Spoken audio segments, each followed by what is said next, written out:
The Protector Chapter 351. Yet. What's so great about that little weasel? Is it really worth it for you to resort to this? Everyone muttered angrily. Harry furrowed his brow and asked, "Did you say I was the only one who could save him? What did you mean by that?" Grandpa snatched a member of the South City Lopez family. He got on the bad side of someone named Sebastian. Zoe truthfully reported. What? The South City Lopez family? Sebastian. Fear struck Harry like a bolt of lightning, turning his legs to jelly. What's wrong with the South City Lopez family? Grandpa? Sean asked. Puzzled. You may be unaware, but we are distantly related to the South City Lopez family. We're part of the massive Lopez clan. Let me put it this way. We, the South Hampton family, are still leagues away from the South City Lopez family. They would not even grace us with a second look, much less permit us to recognize them as blood relatives. This Sebastian character is even more frightening. His nickname is Hades, and he's notorious for slaughtering people without mercy. Offending him is the equivalent of earning a ticket to hell. After Harry's elucidation of the situation set in, chills ran up Zoe's spine. Levi pissed off such a demon?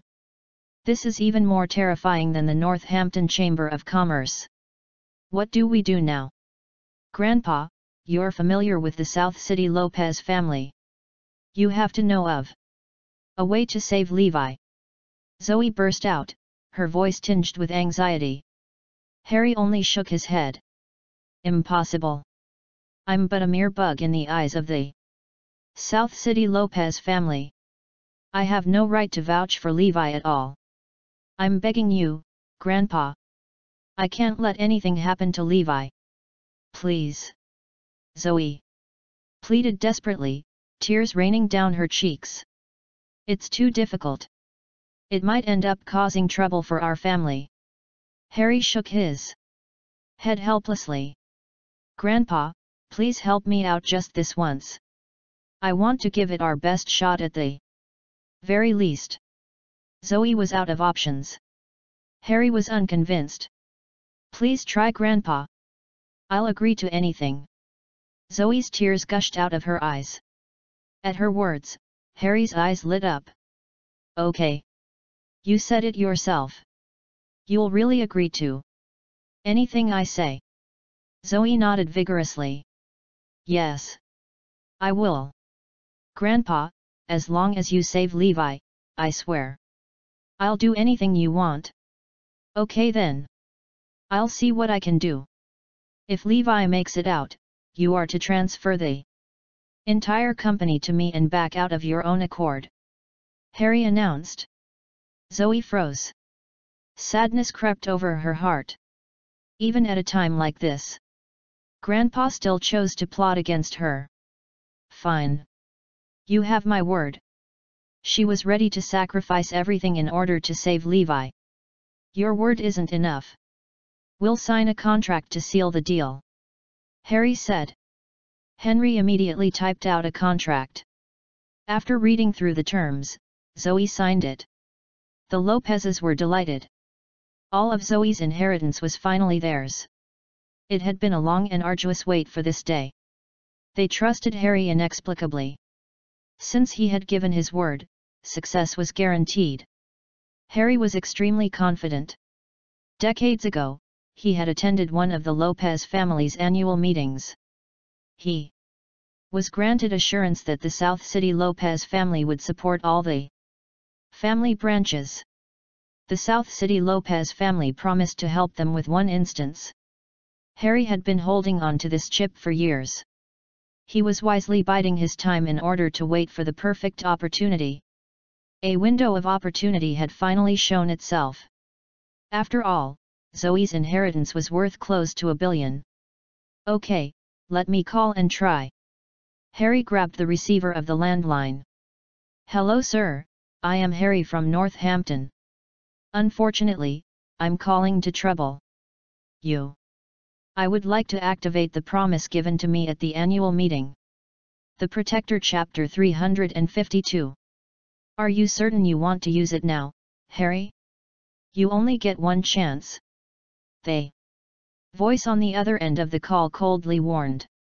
Yes, I'm sure. Harry nodded enthusiastically. Okay then. What do you need? Harry recounted Levi's situation to the Lopez family. A moment later, a call was returned. The matter has been settled. Sebastian agreed to let him go. The South City Lopez family was unaware of Wesley's scheme. Sebastian only agreed to let the matter regarding Levi rest. Harry was absolutely overwhelmed by this result. Both Zoe and Iris let out sighs of relief. Levi was safe. Someone print the final contract for the transfer. Once Levi shows his face, we're signing it. Harry could not be more eager. Although bitterness pricked her, Zoe had no regrets. If Levi's safe, losing him for the company is worth it. Meanwhile, in the underground cellar of the Lopez family's private manor, Wesley glared daggers at Levi and the rest. I don't care who you are. No matter what it takes, I'm taking your decapitated heads to my uncle. Someone come and chop their heads down now. After issuing his order, Wesley turned to avoid the imminently gruesome scene. 30 men lunged forward, poised to strike Levi and the rest. With a loud bang, Levi managed to escape his bonds and struck his attacker. His victim was sent flying across the room. Another loud bang resonated. This time, he had launched a spinning kick which propelled another attacker backwards. Levi was taking on the battle by himself. He weaved into the crowd, throwing a series of rapid attacks. Each extension of his limb resulted in the collapse of at least one of his opponents. Within 30 seconds, all 30 mercenaries were sprawled over the ground. All of them had at least 7 or 8 broken bones. Neuve and Trey were frozen in shock. They had never seen Levi in action and assumed he was a regular man. Neither expected him to be a master of combat. Wesley sensed that something was wrong and slowly turned around. The moment he turned, terror seized him. All the trained experts were defeated? It's insanely impressive. Sebastian was it? Send him a gift on my behalf. Levi stalked over and came to a stop right in front of Wesley. Wesley spluttered, what gift? Bang! One swift kick to the shin and a horrible cracking sound echoed through the room. Crack! Crack! Crack! 3 more kicks followed in succession. All of Wesley's limbs had been broken. With a strangled howl of agony, Wesley finally understood what Levi meant by gift. He succumbed to the darkness shortly after. Dig into the identities of these people. They were no ordinary men. Levi instructed Neuve and Trey. Once they departed the manor, Levi started on his journey back to Zoe. In the Lopez family residence. Grandpa, is Levi out of danger yet? Zoe urgently pressed. I'm sure he's fine. Sebastian gave his word that he would drop the matter. Harry muttered dismissively. Let's give it a while more. As a last resort, we'll just call the police. Iris did not trust the Lopez family at all. Just then, Levi strolled in. See? I told you he was fine. Harry grinned triumphantly. The rest of the family gazed at Harry with unadulterated admiration. Grandpa is amazing. He managed to convince the South City Lopez family to release Levi after a single phone call. Even Iris had to admit Harry was impressive. The moment Zoe laid eyes on Levi, she leapt into his arms, pulling him close. The Protector Chapter 353. Zoe had never been more fraught with worry in her life. I'm fine. There's no need to cry. Let's go back. Levi murmured comfortingly. Why don't you head to work with Iris? I have some business to discuss with Grandpa. Zoe said. Okay. Iris led Levi out and they made their way to the office. Zoe signed the transfer papers and Harry insisted on taking them to a lawyer's office for verification. From now on, Ms. Lopez will have nothing to do with Imperial Meadows. The lawyer declared. Yes, yes, I know. Zoe could not stop the tears which surged and overflowed. Wait, you're so capable, Zoe. Why don't you come work for my company? Harry offered facetiously. No thanks. Zoe resolutely turned him down and left the family residence, her cheeks wet with tears. Ha ha ha. Uproarious laughter erupted from the rest of the family. Only a few months till Zoe's inheritance becomes all ours. At long last, the day has finally come. Tonight, we're celebrating at the best hotel in town. Harry was at peak jubilance. Father, should we invite Aaron? Harry giggled smugly. Of course. We need to let the unfilial maggot see for himself how I've gained control of his family's properties. Ha ha ha, Harry guffawed gleefully. Zoe scurried back to Bayview Garden. She had lost everything. She would most likely be unable to afford the rent from then on. But she had no regrets. Levi was safe, and that was all that mattered to her. Iris neglected to inform Levi of this development, hence he was none the wiser.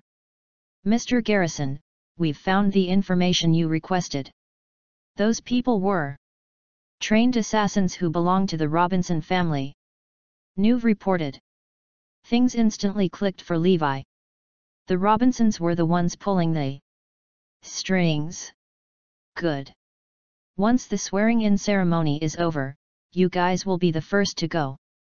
A flash of steely hostility crossed Levi's gaze.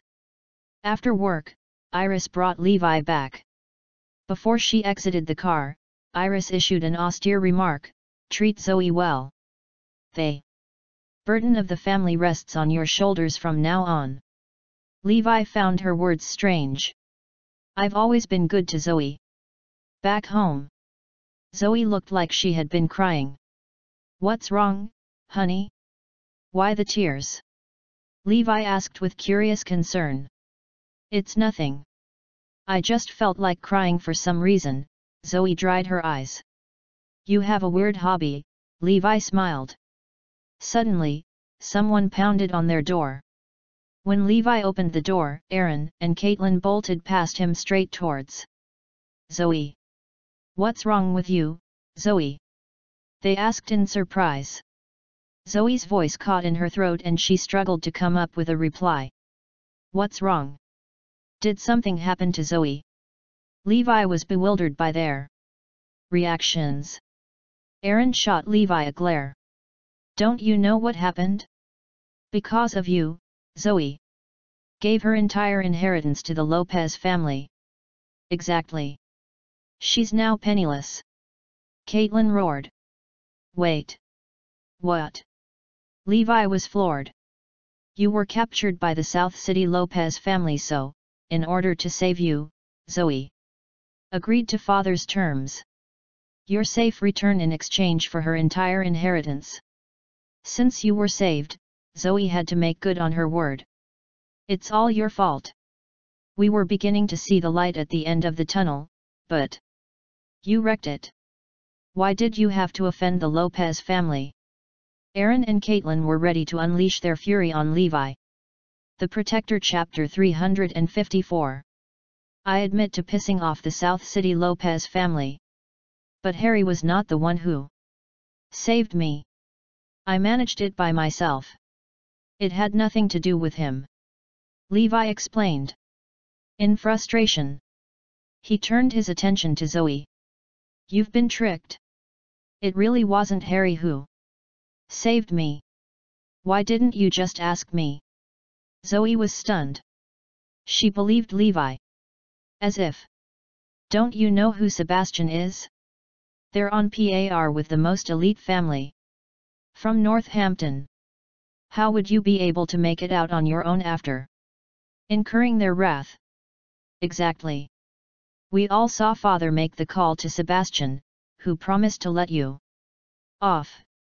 Aaron and Caitlin snapped. Zoe was also looking at Levi suspiciously. None of them would believe his claims.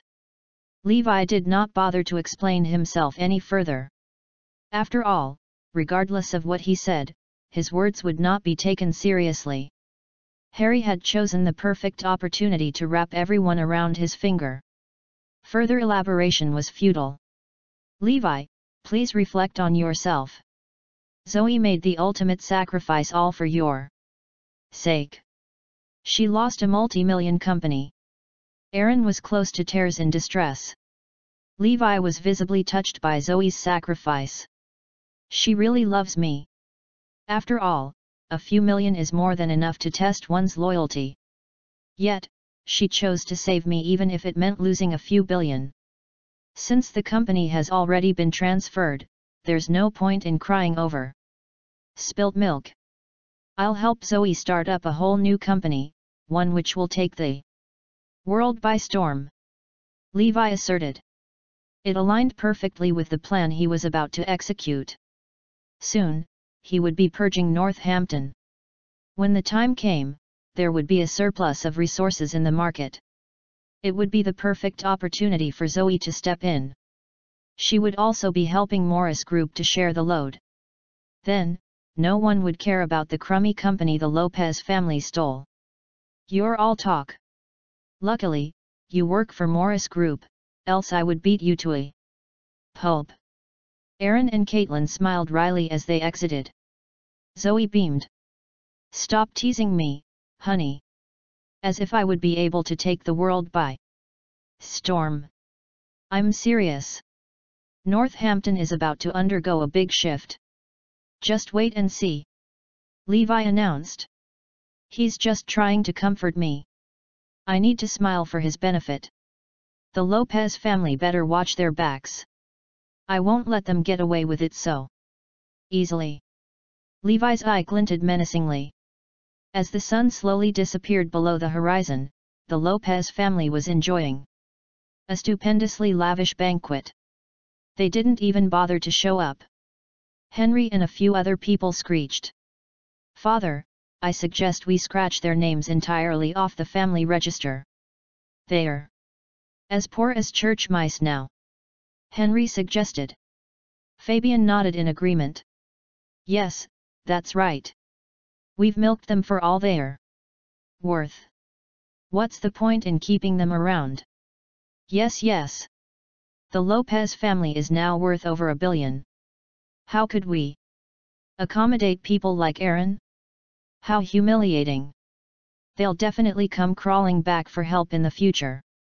How bothersome. The rest of the people jabbered and brayed.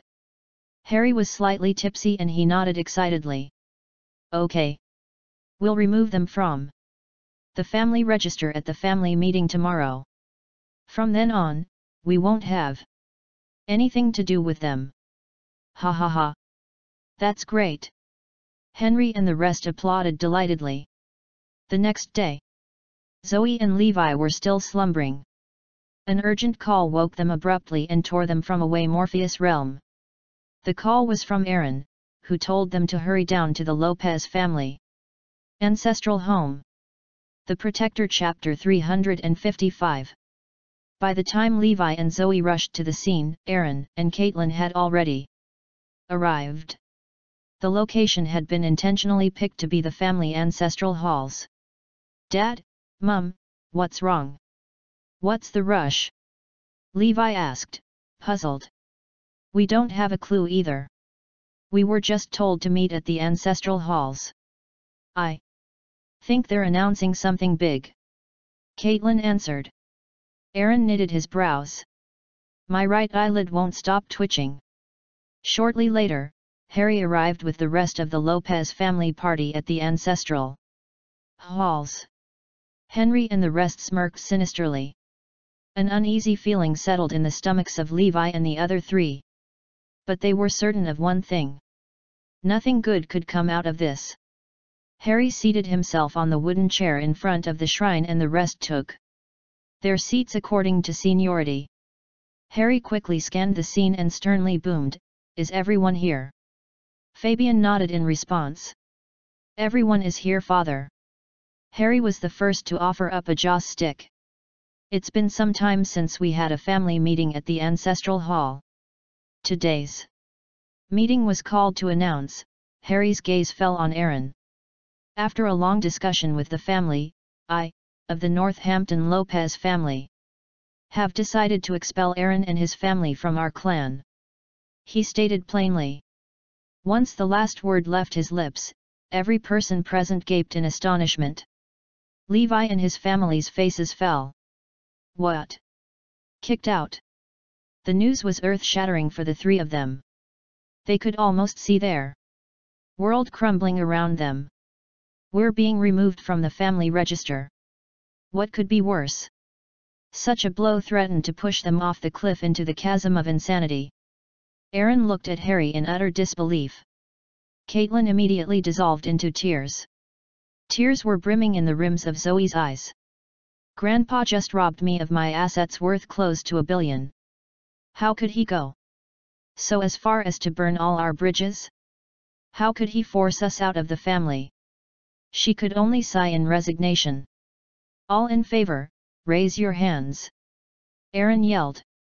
In a flurry of movement, the hands of Fabian and many others shot into the air. "It's settled. The move to remove Aaron and his family has the majority vote." Henry chuckled. He was completely indifferent to the feelings of the four people in question. "Good luck to you guys. From now on, the Northampton Lopez family shall have absolutely nothing to do with you. Please do not involve us in your matters. From here on out, I, Harry Lopez, are henceforth severing all ties with you. We shall be no better than strangers from now on. Get out!" Harry ordered cruelly. "Get out of the family! Get out of the family! Get out of the family!" The rest of the people chanted with ruthless determination. "Might I suggest you change your last names? You're undeserving of the Lopez name." Henry sneered. Zoe's body was shaking with the force of her wails. She was indignant. She had never been wronged to such an extent in her life. "I don't even deserve the Lopez family name now. This is even worse than losing all my assets. My own grandfather wants nothing to do with me. Right after he snatched away close to $1 billion from me." Caitlin was not doing any better. But neither of them was in worse shape than Aaron. His birth father had cut ties with him and he was erased from the family register. What more could be worse? Seized by rage, Aaron spat out blood. "Father, Aaron!" Zoe and Caitlin rushed to catch the teetering Aaron. Aaron did not speak. He only glared directly at Harry. "What? Haven't given up?" Harry leered. "Right. It's not over," Levi exclaimed. The Protector Chapter 356. What does useless scum like you have to be upset about?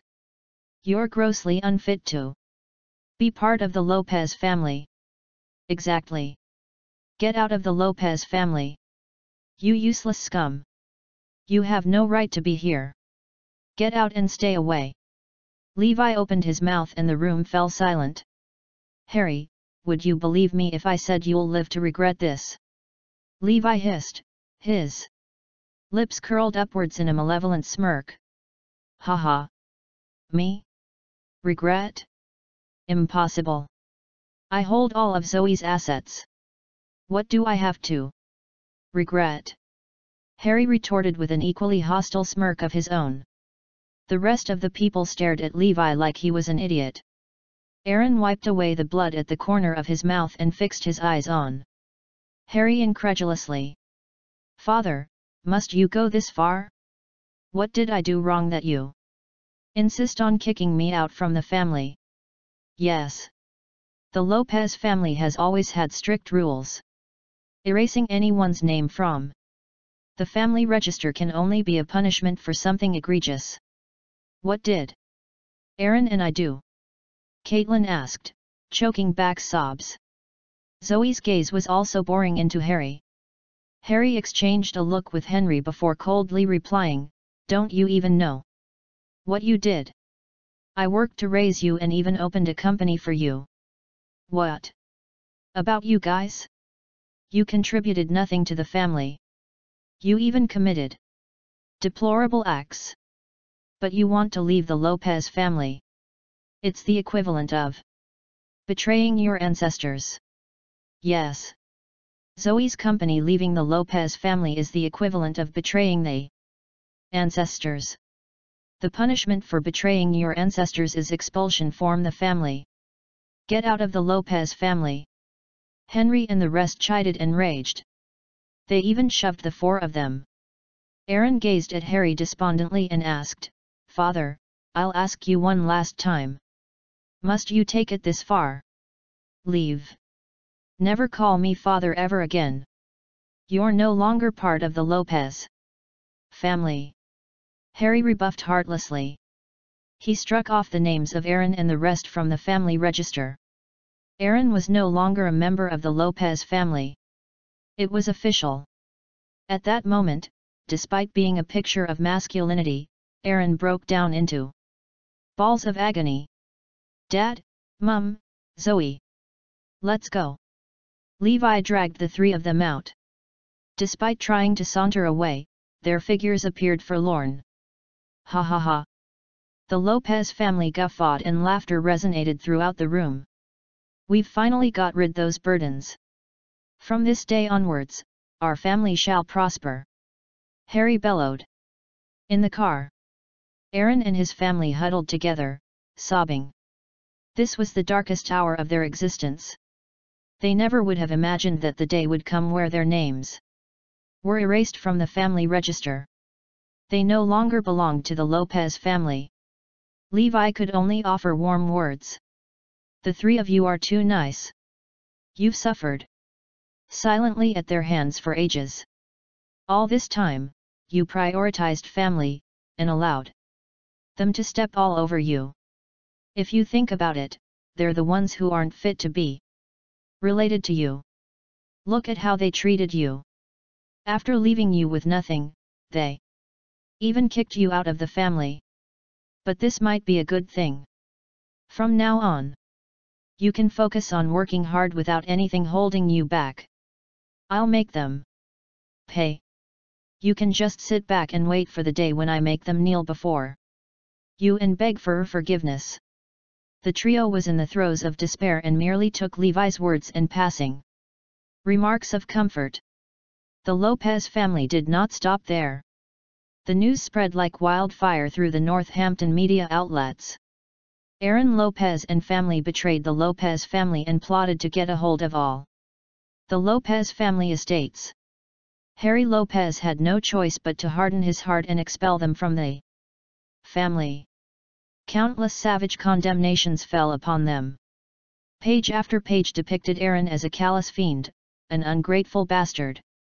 The Protector Chapter 357. Such scum should just be sentenced to death. Why keep him around? Yes. He even betrayed his family. He's no better than a traitor. Aaron and Caitlin did nothing to defend themselves. Any attempt to do so would just result in more rebuttal and insults. They were slandered. Such malign ants. After getting wind of the news, Una could not hold back her broad grin. Who would have thought even Levi would come to this? Even your wife has fallen from her grace. Let's see how you crawl out of this hole. She sniggered spitefully. Even Winston was elated to receive the news. A man of Levi's position would normally never have caught Winston's eye. But he caused trouble one too many times and Winston was practically boiling with rage. All I had to do was dangle some meat in front of the mutts and they took the bait. Winston grinned widely. Oh, I can't imagine there exists joy greater than this. Not only was he attending the next day's swearing-in ceremony for the Commander-in-Chief, but to receive such news as well, he was bursting with happiness. Now everyone, focus on preparations for tomorrow's swearing-in ceremony. That night, these powerful figures of Northampton struggled to get some shut-eye in a luxurious mountain villa somewhere. The kingpin behind the Northampton Chamber of Commerce, Eric Robinson, who also stood at the head of 4 noble families, invited Grover Cook and Xander Hoyles over.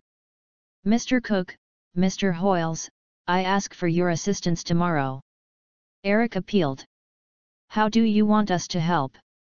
Xander asked warily.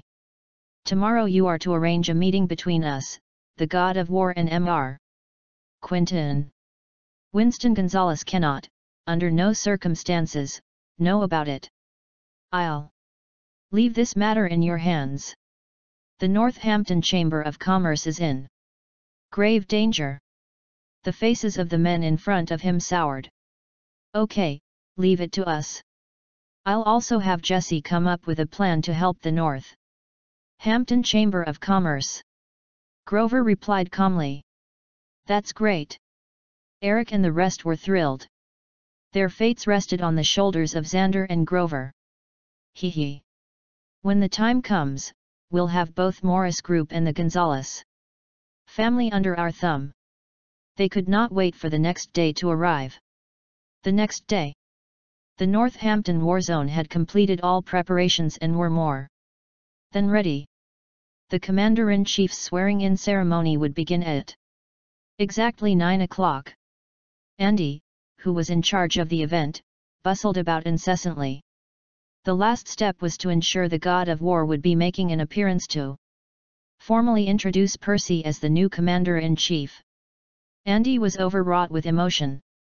Even the god of war had to follow the schedule he set out. How wonderful was that? In the morning, Levi addressed the family before him. "Dad, Mum, Zoe, let's go out and have some fun." The trio did not protest and obediently climbed aboard the car. Soon, Levi had driven them out of the suburbs. Zoe did not pay much mind. She assumed Levi was taking them to the countryside or to a scenic location. But as the ride went on, she sensed something was off. There were many cars on the road, most of which were of high-end brands like Maybach and Rolls-Royce. They were all moving in the same direction as Levi. "Is there an event going on? Honey, where are you taking us?" Zoe inquired. "I'm bringing you to see the world, and enjoy yourselves while we're at it." Levi grinned. After about 2 hours, they were almost out of Northampton. They had finally arrived at their destination. When they took in the surroundings, the 3 Lopezes were stunned. They were at an army camp. "We're actually at an army camp." The car had only just halted when soldiers came marching over for inspection. The soldiers were all armed to the teeth. Zoe and her parents could not help but feel on edge. The Protector, Chapter 358. "Sir, as this car is not sanctioned by the war zone, you are to park there, on the left. You may enter afterwards," the soldier informed Levi. "Sure." Levi drove the car to an empty slot and parked. After they got out of the car, Zoe and Aaron scanned their surroundings with fascination. "How are we allowed to be in such a solemn and sacred place? What are we doing here?" They were burning with curiosity and fear as they held the military in high regard. Zoe also spotted the luxury cars which they passed on the road, parked around them. "Something's definitely going on. Levi." At this moment, a shocked voice called out. Levi turned to see the Gonzalez family making their way over to him. There were a large number of members present, 10 of them to be exact. Una walked right up to Levi and asked with a smile plastered on her face, "What are you doing here? Is this a place you're allowed to be at?" Winston broke out into a smile as well. After all, it was no easy task getting an invitation to the ceremony. It had posed somewhat of an issue even for an elite such as Winston, much less for commoners. Yet, Levi came? What kind of joke is this? Levi replicated their expressions. I'm here for the swearing-in ceremony of course. Ha ha ha. The Gonzales erupted into peals of laughter. There were regular people who were given invitations to the event, but they were gentries such as Winston and the Northampton Chamber of Commerce. The Rogers family, who were worth $5 billion, might stand a chance. But Levi was far from being included in the realm of possibilities. He had nothing to his name and was even kicked out of the Lopez family. You seem to be in a good mood, Mr. Gonzales. Why are you laughing? The heads of the Northampton Chamber of Commerce appeared. Winston smiled. Do you know Levi, Robinson? Eric and his three companions froze momentarily before regaining his gait. Of course I know him. Phineas Robinson kept his eyes trained on Levi. The lucky bastard. Wesley was this close to ending his life. Who would have expected Sebastian to drop the case? Thanks to him, my 30 masters are gone. Wesley must have brought them back to South City. Levi is also here to attend the swearing-in ceremony. After Winston's revelation, the Robinsons dissolved into cackles. Who gave him the right to show his face here? Ha! The Robinsons scoffed before departing. Levi was worth nothing in their eyes. Before the Robinsons left, they made a slicing gesture across their necks. Sooner or later, your head will roll, Levi Garrison. They sauntered off. Aaron and the rest were breathing raggedly. The tension from the interaction with Northampton's elite had been too overwhelming. They felt almost suffocated. They could not believe Levi had made enemies of such people. The last few seemed to bear intense hatred for Levi as well. Just how much trouble did he cause? I have to say, hats off to you. You managed to piss off so many big shots with one swing. Aaron smiled wryly as he did not know how to react to this. Dad, Mum, it's fine. After today, those people will all fall. Levi chuckled confidently. Moving on, can you take us in? To the swearing-in ceremony? Zoe asked. No problem. Levi led them into the camp with no problems. A representative from the camp greeted them and gave them a tour. The Protector Chapter 359. Levi decided that he didn't want them to attend the grand opening ceremony in the end. He felt that it wasn't worth going, and they might as well have a tour around. Winston and his group made their way into the hall of the barracks. He started to interrogate his son, Andy, when he finally sat down. Is Levi or Aaron on the guests list? Andy shook his head, nope. The list had long been ready. But Levi's name is nowhere to be found. Ha ha ha ha. Winston and a few others laughed. Besides, Levi and the others aren't even here in the hall. How is he supposed to attend the grand opening? Asked Andy. Winston grinned brightly. Levi was just a clown in their eyes. Besides sheer luck, that clown had nothing else. When the Gonzales family was dealing with Levi, Percy happened to be there to resolve the crisis. And Harry was there when the Lopez family from South City intended to deal with Levi. Your good luck is going to be used up one day. Una sneered. Inside the hall arranged by the Northampton War Zone, guests who were there for the ceremony flocked to their pre-arranged seats. Winston and the other upper-class members of the society were seated in the first row. Governor Jesse Nielsen and his men were also in the front seats. Even though Grover had stepped down, he was still more than qualified to be seated in the first row. Xander Hoyles and Benny Quinton had also arrived and were seated. Soon, most of the seats were filled up. But there were still 6 empty seats in the first row. Everyone knew what this meant. These 6 seats were reserved for the God of War and his subordinates, the 5 Great Wars Regiment. Any one of them alone was enough to make the Northampton tremble in fear. Not to mention the God of War. This is exciting. This is really, really exciting. Winston had never been so excited in his life. He was about to meet the legendary god of war. Oh, how long have I waited for this day to come? And it finally came. There was a different meaning to it today.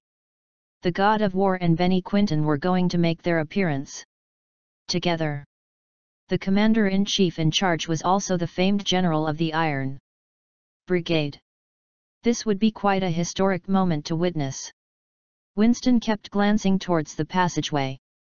The anticipation he was feeling was overwhelming. The younger generations of the Gonzalez family were feeling honored and prideful from the bottom of their hearts. Among all those from the younger generation of the Northampton, who else was fortunate enough to attend such a ceremony?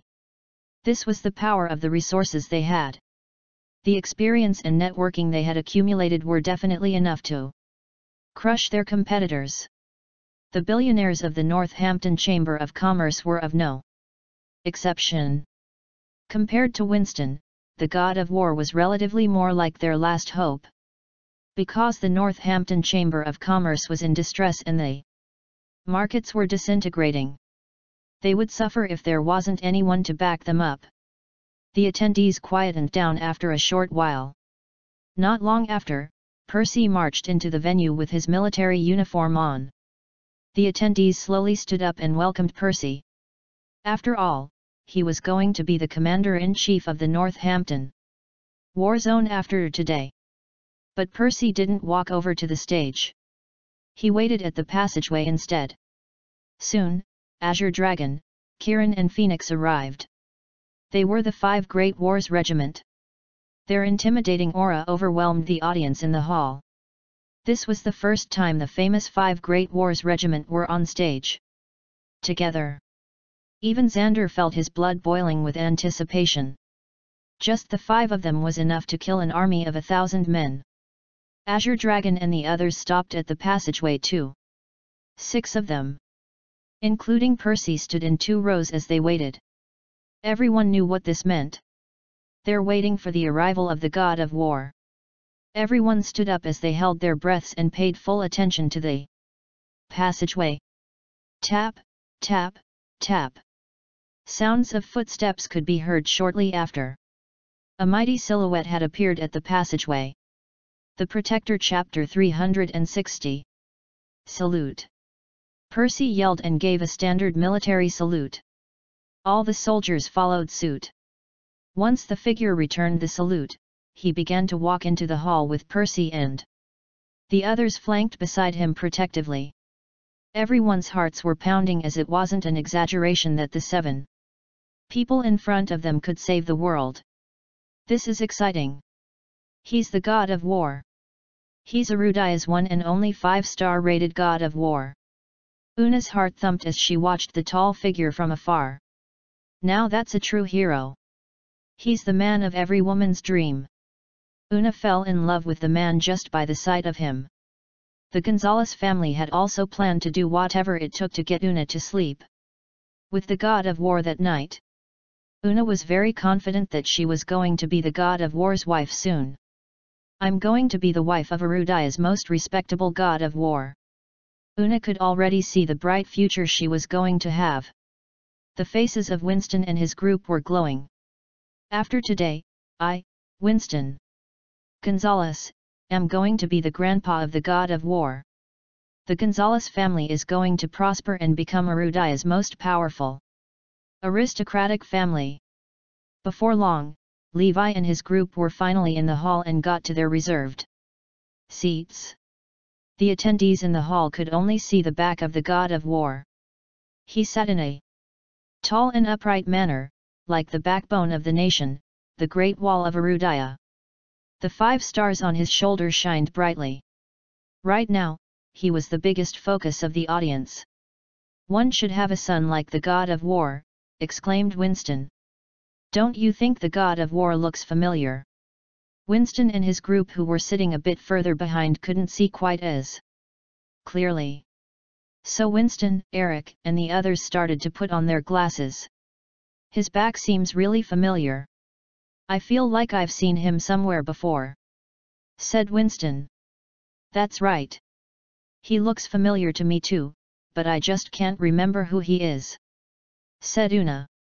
Meanwhile, Xander and Andy, who were sitting in the first row, broke out in cold sweat just after a glance at the god of war. They had seen photographs of Levi before, but they didn't expect Levi to be the god of war. Thud. Andy didn't sit tight and fell onto the ground, attracting the attention of everyone in the room. "What's wrong with Andy? How can he make such a rudimentary mistake?" said Winston angrily. The Gonzalez family wore an unsightly expression on. The ceremony finally began. Almost an hour had passed since the ceremony started and Percy stood on the stage as he waited. "Lastly, let's welcome the god of war," announced Xander. Xander stood up and shouted to the audience, "Salute to the god of war! To the god of war!" Thousands of officers and soldiers shouted in unison. Levi got on the stage in the midst of the shouts and stood facing everybody. The attendees went crazy when they saw the face of the god of war as their dream finally came true. All these years, the god of war was the military spirit of the soldiers. They could die without any regrets now that they finally saw the god of war in person. "I want to take a good look at how the god of war really looks like." Una and those who were younger immediately paled as they were shocked to see who the god of war really was. Boom! Everyone was shocked at the revelation. It was like a bolt that came out of the blue sky. Levi Garrison. No one had expected Levi to be the god of war. It was beyond their wildest imagination. "It's actually Levi." Una was dumbfounded. Clint was dumbfounded. Robinson was dumbfounded. "Hey? What's wrong with you guys? Are you shocked?" The Protector Chapter 361. Winston and the rest were confused as to why the younger ones were so shocked. "We should take a look too." They turned. Winston, Eric, and the others almost fainted when they saw Levi's face. "Levi? It's Levi! No way! How could it be Levi? I don't believe it. I must have seen it wrongly." Winston and the others couldn't accept the reality. They just couldn't believe it. Even though they saw it with their own eyes. Even Northampton's highest leader, Grover Cook, paled upon seeing Levi. Isn't this Levi Garrison? Levi is the god of war? I'm not dreaming, am I?" Those who knew Levi felt as though their life was about to collapse soon. The young man who had once been imprisoned had transformed into an unparalleled general in a blink of an eye. He was a capable and powerful person now. It was unimaginable. The scene before their eyes was just too shocking. The upperclassmen were absolutely dumbfounded. It was as if they had been struck by lightning. Levi, who was still on stage, said with a smile, "Sorry to disappoint you. But I am indeed the god of war." Boom! The audience from the Northampton Chamber of Commerce was about to go crazy when they heard Levi admitting it. They finally understood why Morris Group's progress had skyrocketed. The Morris Group had the god of war backing them up all along. Who the hell would be able to stand against them? And there was Neil Atkinson, too. They saw Neil's name on the guests list. "Neil is Kieran." Pfft! Winston couldn't stand it anymore and coughed out a mouthful of fresh blood. The god of war was the one who saved him from his sudden heart attack. Previously, Winston tried to repay the god of war by offering him money so that the latter could live a new and better life, but Winston was rejected, which led to the Gonzalez family thinking that Levi was a scoundrel and a hypocritical clown. The Gonzalez family thought that Levi was going to use the incident to gain more money. So the Gonzalez family had constantly been targeting Levi. They even tried to kill him. Winston was about to suffer from a brain hemorrhage due to the shock and fear he was feeling. "So the person I've been targeting constantly has been the god of war all along. He really didn't care about my repayment at all. After all, the god of war wouldn't be lacking any money. Of course he wouldn't need me to give him a new life. The Gonzalez family is finished. Winston suddenly recalled all those times Levi had warned him. Besides someone with a status like Levi, no one else would be brave enough to force the Gonzalez family to kneel in front of him and apologize. Back then, when Commander-in-Chief Covington said that he was going to visit his relative, he must be referring to Levi. I'm such a fool. I should have figured it all out earlier. Pfft. Pfft. Winston continuously coughed out a few more mouthfuls of blood. The truth hit Una harder than anyone else. She had always been in contact with Levi and had the greatest conflict with him. Una had even hit Levi with money previously. It was an act of impiety. What have I done?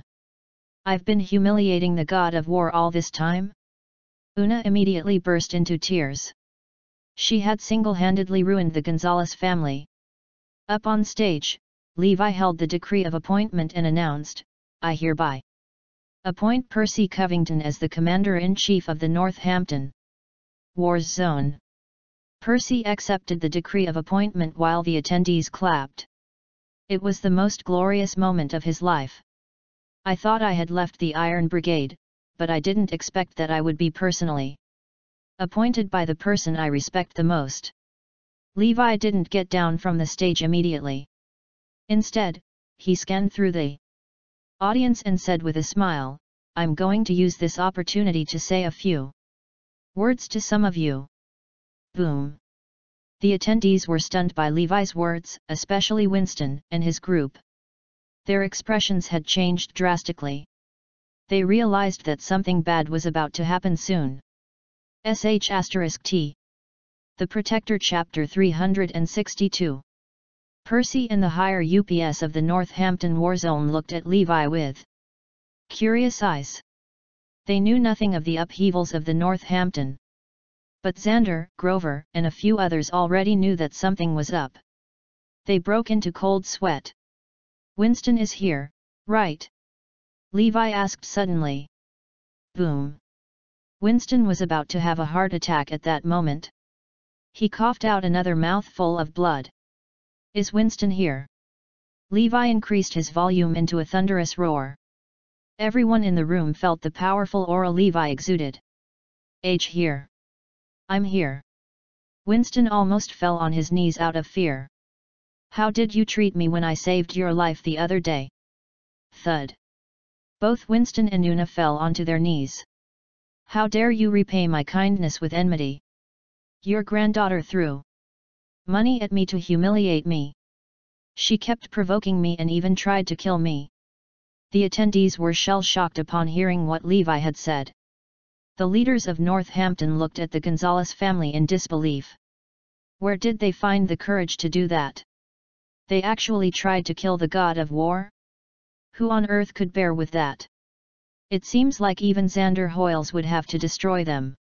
Will the Gonzalez family retreat on your own, or do you need me to use my powers to make you disappear? Levi asked coldly. Levi said the words as though he was on a trial. Crap. We're really doomed. Northampton would never have stories about Winston the billionaire anymore. There's also a personal grudge with the Northampton Chamber of Commerce. 6 years ago when my business startup became successful, you coveted my skills and techniques. So you purposely set me up. You crippled me and sent me to jail. You coveted what I had, so you took everything away from me. What kind of punishment do you think you deserve? Asked Levi. Thud. Eric Robinson and the others fell on their knees one after another. At this very moment, they finally knew why Levi didn't go against them right away. He wanted to slowly replace Northampton with Morris Group. You're all the same as the Gonzalez family. Levi looked at Jesse. Nielsen, arrest all those who are in the wrong. Boom. Eric and the others paled and they started to break into cold sweat.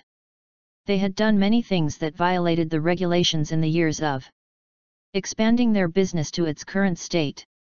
It was enough to get them all locked up. not to mention that there was solid evidence of them making a move against Levi. Group. They couldn't escape from evidence. The group of people quickly looked towards Xander and Grover, hoping that they could save the day. However, both of them lowered their heads. They could at least have a say if it was the Northampton. But this is the freaking god of war. He could stand his ground simply based on his strength and the law. Grover quickly said, "The Northampton Chamber of Commerce is problematic." Jesse nodded as he said, "God of war, I'll definitely get it done." "All right," dismissed. No one had expected the appointment ceremony of the new commander-in-chief to end in this way. The world of Northampton had changed after an hour.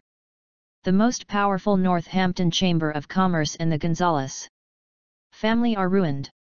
After they left the hall, Levi changed into casual clothes while Percy followed by his side. The duo found Zoe and her group. Today has really been an eye-opener. Aaron was in a great mood after a tour around the military camp. All the sorrow he felt earlier was gone. "Mom, Dad, let me introduce you to my friend. This is Percy Covington. It's all because of him that I'm able to get here today," Levi said as he introduced Percy to the elderly. Aaron shook Percy's hands excitedly. They were shocked. "Levi has friends like this too?" "May I know what your position is, Covington?" asked Aaron curiously. The Protector Chapter 363. "I'm just a lowly commander." "It's not worth mentioning," said Percy with a smile. Caitlin nudged Aaron and said, "That's classified information." "Why are you asking that?" "Haha. That was rude of me." Aaron laughed. The few of them enjoyed their dinner together afterward. Aaron still had questions on the way out. "I think a new commander-in-chief was appointed today." "That's right. Well, we don't need to think about people like him. But you did really well today, Levi. We're really happy for you." Aaron grinned as he spoke. "Let us have good fortune and happy events happening one after another after today." Levi smiled at that. Zoe was swiping through her phone as they spoke. Suddenly, an alarmed look appeared on her face and she almost dropped her phone onto the floor. "What's wrong, sweetie?" Everyone looked at her curiously. "Something big happened. Northampton is crumbling." Zoe took a deep breath. Winston Gonzales and all from the Gonzales family opted to quit Gonzales Group. Northampton Chamber of Commerce announcing dissolution. Eric Robinson of the four noble families from the Northampton Chamber of Commerce and dozens of higher-ups have been arrested due to commercial crimes. The eye-catching headlines were shown on the phone. Zoe, Aaron, and the others were about to go insane. This was definitely the biggest news of Northampton. Both the Gonzales family and the Northampton Chamber of Commerce had crumbled at the same time. "This is unbelievable." Zoe's puzzled eyes landed on Levi. There was something mysterious about this man. Can he predict the future? He even told me that the Northampton Chamber of Commerce and the Gonzales family were doomed. It came true in a blink of an eye. "Levi, is there anything that you know of?" asked Aaron. "I heard from Percy that the god of war got back at them at the appointment ceremony earlier." Levi smiled. "Oh, I see. They offended the god of war. I told you so. No one else in Northampton would be able to destroy them." Aaron felt a sense of relief. The news of Northampton's powerful figures crumbling had quickly spread all over Quebec. Two mighty mountains had collapsed in an instant. This meant that the Northampton market was currently vacant. Anyone would want a share of the pie. In just a blink of an eye, South City and multiple other places were preying on that pie. In the meantime, Morris Group, which had received orders from their boss, expanded their business and took up the market share. Northampton was too big. It wasn't possible for them to take over it completely in a short period of time. In any case, Levi's plan was simple. It was to quickly restore Northampton's order without shaking up its economy. Rogers Group had also gotten the order from Levi and had joined in as well. All of a sudden, Rogers Group became the richest aristocratic family in Northampton. Glenn had never expected all these to happen. Levi did it out of respect for Abigail. It was also because he wanted to stabilize Northampton as soon as possible. Zoe, do you still remember what I said previously? I'm going to help you rise to the top again. Just you wait. Levi said with a smile. Zoe was actually looking forward to it when she saw how mysterious Levi was acting. The Lopez family was also really excited at this particular moment. They had earned so much money and properties recently. Now that the Northampton market was empty, their opportunity was finally here. As long as the Lopez family worked hard, having a corporate with $100 million of net worth wouldn't be a dream anymore. As expected, once we chased Aaron out of the family, our luck has been good, Henry said while laughing. Harry looked up to the sky and cried out, God bless the Lopez family. We're in big trouble. Something bad has happened. The Protector Chapter 364. Sean and Melanie Lopez shouted. What are you up to? Why are the both of you so frantic? Didn't I tell you to move? The company, said Harry as he frowned, obviously displeased. After he took over Zoe's company, the first thing he did was to move his company to Union Square. After all, Union Square was at the center of the city. It feels good to have a company building in the middle of the city. Grandpa, the company has been moved. But there's some other stuff. Grandpa, we don't know what happened, but just this morning, large numbers of the company's workers resigned. What's more, it was none other than the executives who led them to resign. It's a huge loss to the company. Sean panted. Melanie's face was extremely sullen. What? Did all these really happen? Harry and the others' expressions changed. It wouldn't matter much if it were only low-ranking workers who left. But it would be a huge problem if the executives left. Melanie's phone rang. What? 7 more executives left. Melanie was stunned. Henry's phone rang too.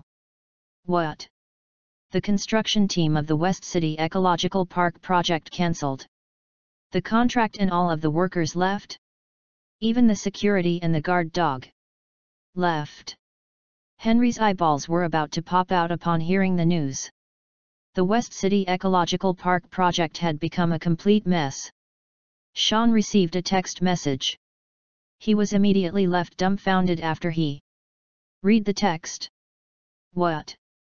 The company is insolvent?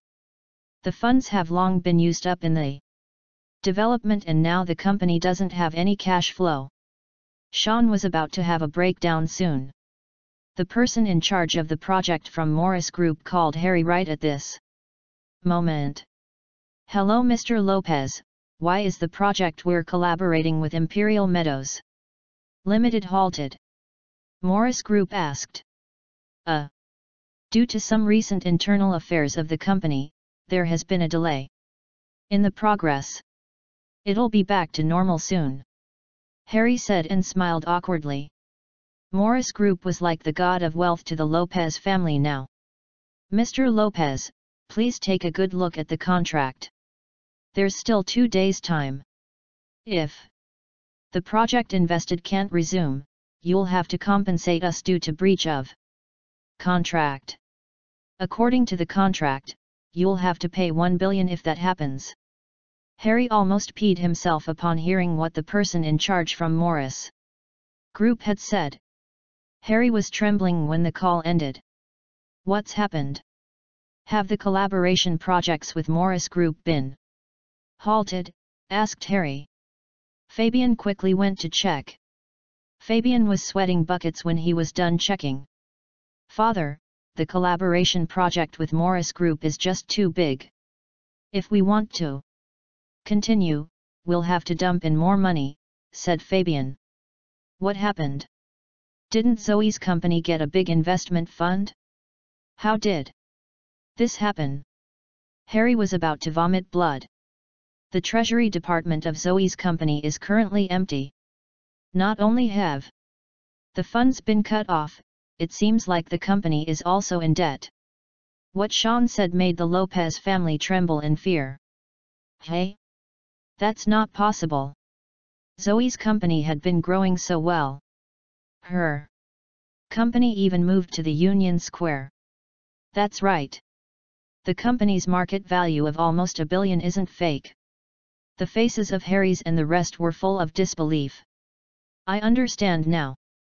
It's all an illusion made by Zoe. She deliberately made a good financial report and crafted a perfect company image just to attract investments and collaborations. Yes.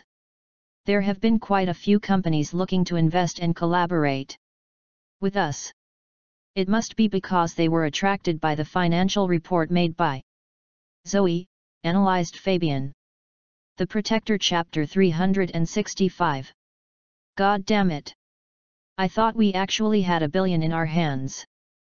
But who knew all we got is this mess, said Harry furiously. In the meantime, a car stopped in front of the Lopez family's residence. There were a few men and women in suits. Which one of you is Mr. Harry Lopez? That's me. And you are? Harry had an unsettling feeling. Hi, we are the person in charge of Union Square. We're here to inform you that the lease contract of the company is a temporary contract. This is the official contract. Naturally, the prices will be revised accordingly. It will be revised from the previous 10 million every 5 years to 100 million every 5 years. Please pay as soon as possible or you will be ordered to excavate within 3 days. One of the persons in charge from Union Square said coldly. Boom. A wave of shock washed over Harry and he almost lost his balance. Sean took the new contract with trembling hands and read through it. The more he read, the darker his face got. The Lopez family was at the verge of going mad. Isn't this just too unlucky? Zoe's lease was only 10 million, yet it became 100 million for them. Hurry up and settle this. With that, those from the Union Square left. But this was only the beginning. Someone came again. Hello, I'm Haley, the general manager of the Northampton Bank. Imperial Meadows Limited had previously loaned 80 million from us. Now the total amount is 110 million including interest. Lopez Group will have to settle everything within 7 days. Otherwise, you'll have to go through judicial processes, said Haley relentlessly. Thud. Harry was shocked and fell onto the ground. We owe the bank more than 100 million? Is Zoe crazy? More importantly, the Lopez family has to clean up this mess. Haley left soon after. But someone else came again. They were a dozen other companies who came at once. Hi, Mr. Harry Lopez. I'm from Harper Investment. I'm here to collect your debt of 20 million. Hi Mr. Harry Lopez, I'm from Allison Corporation. I'm here to collect your debt of 15 million. Hi Mr. Harry Lopez, I'm from Hilton Group. I'm here to collect your debt of 30 million. 13 companies, all without exception, were here to recover the debts. Together with Union Square and the bank, the Lopez family had a debt amounting to a total of 480 million. Everyone from the Lopez family was about to faint. They didn't gain a single cent, yet they have to settle a debt of approximately 500 million now? Pfft. Everyone was about to cough up blood soon. Hang on.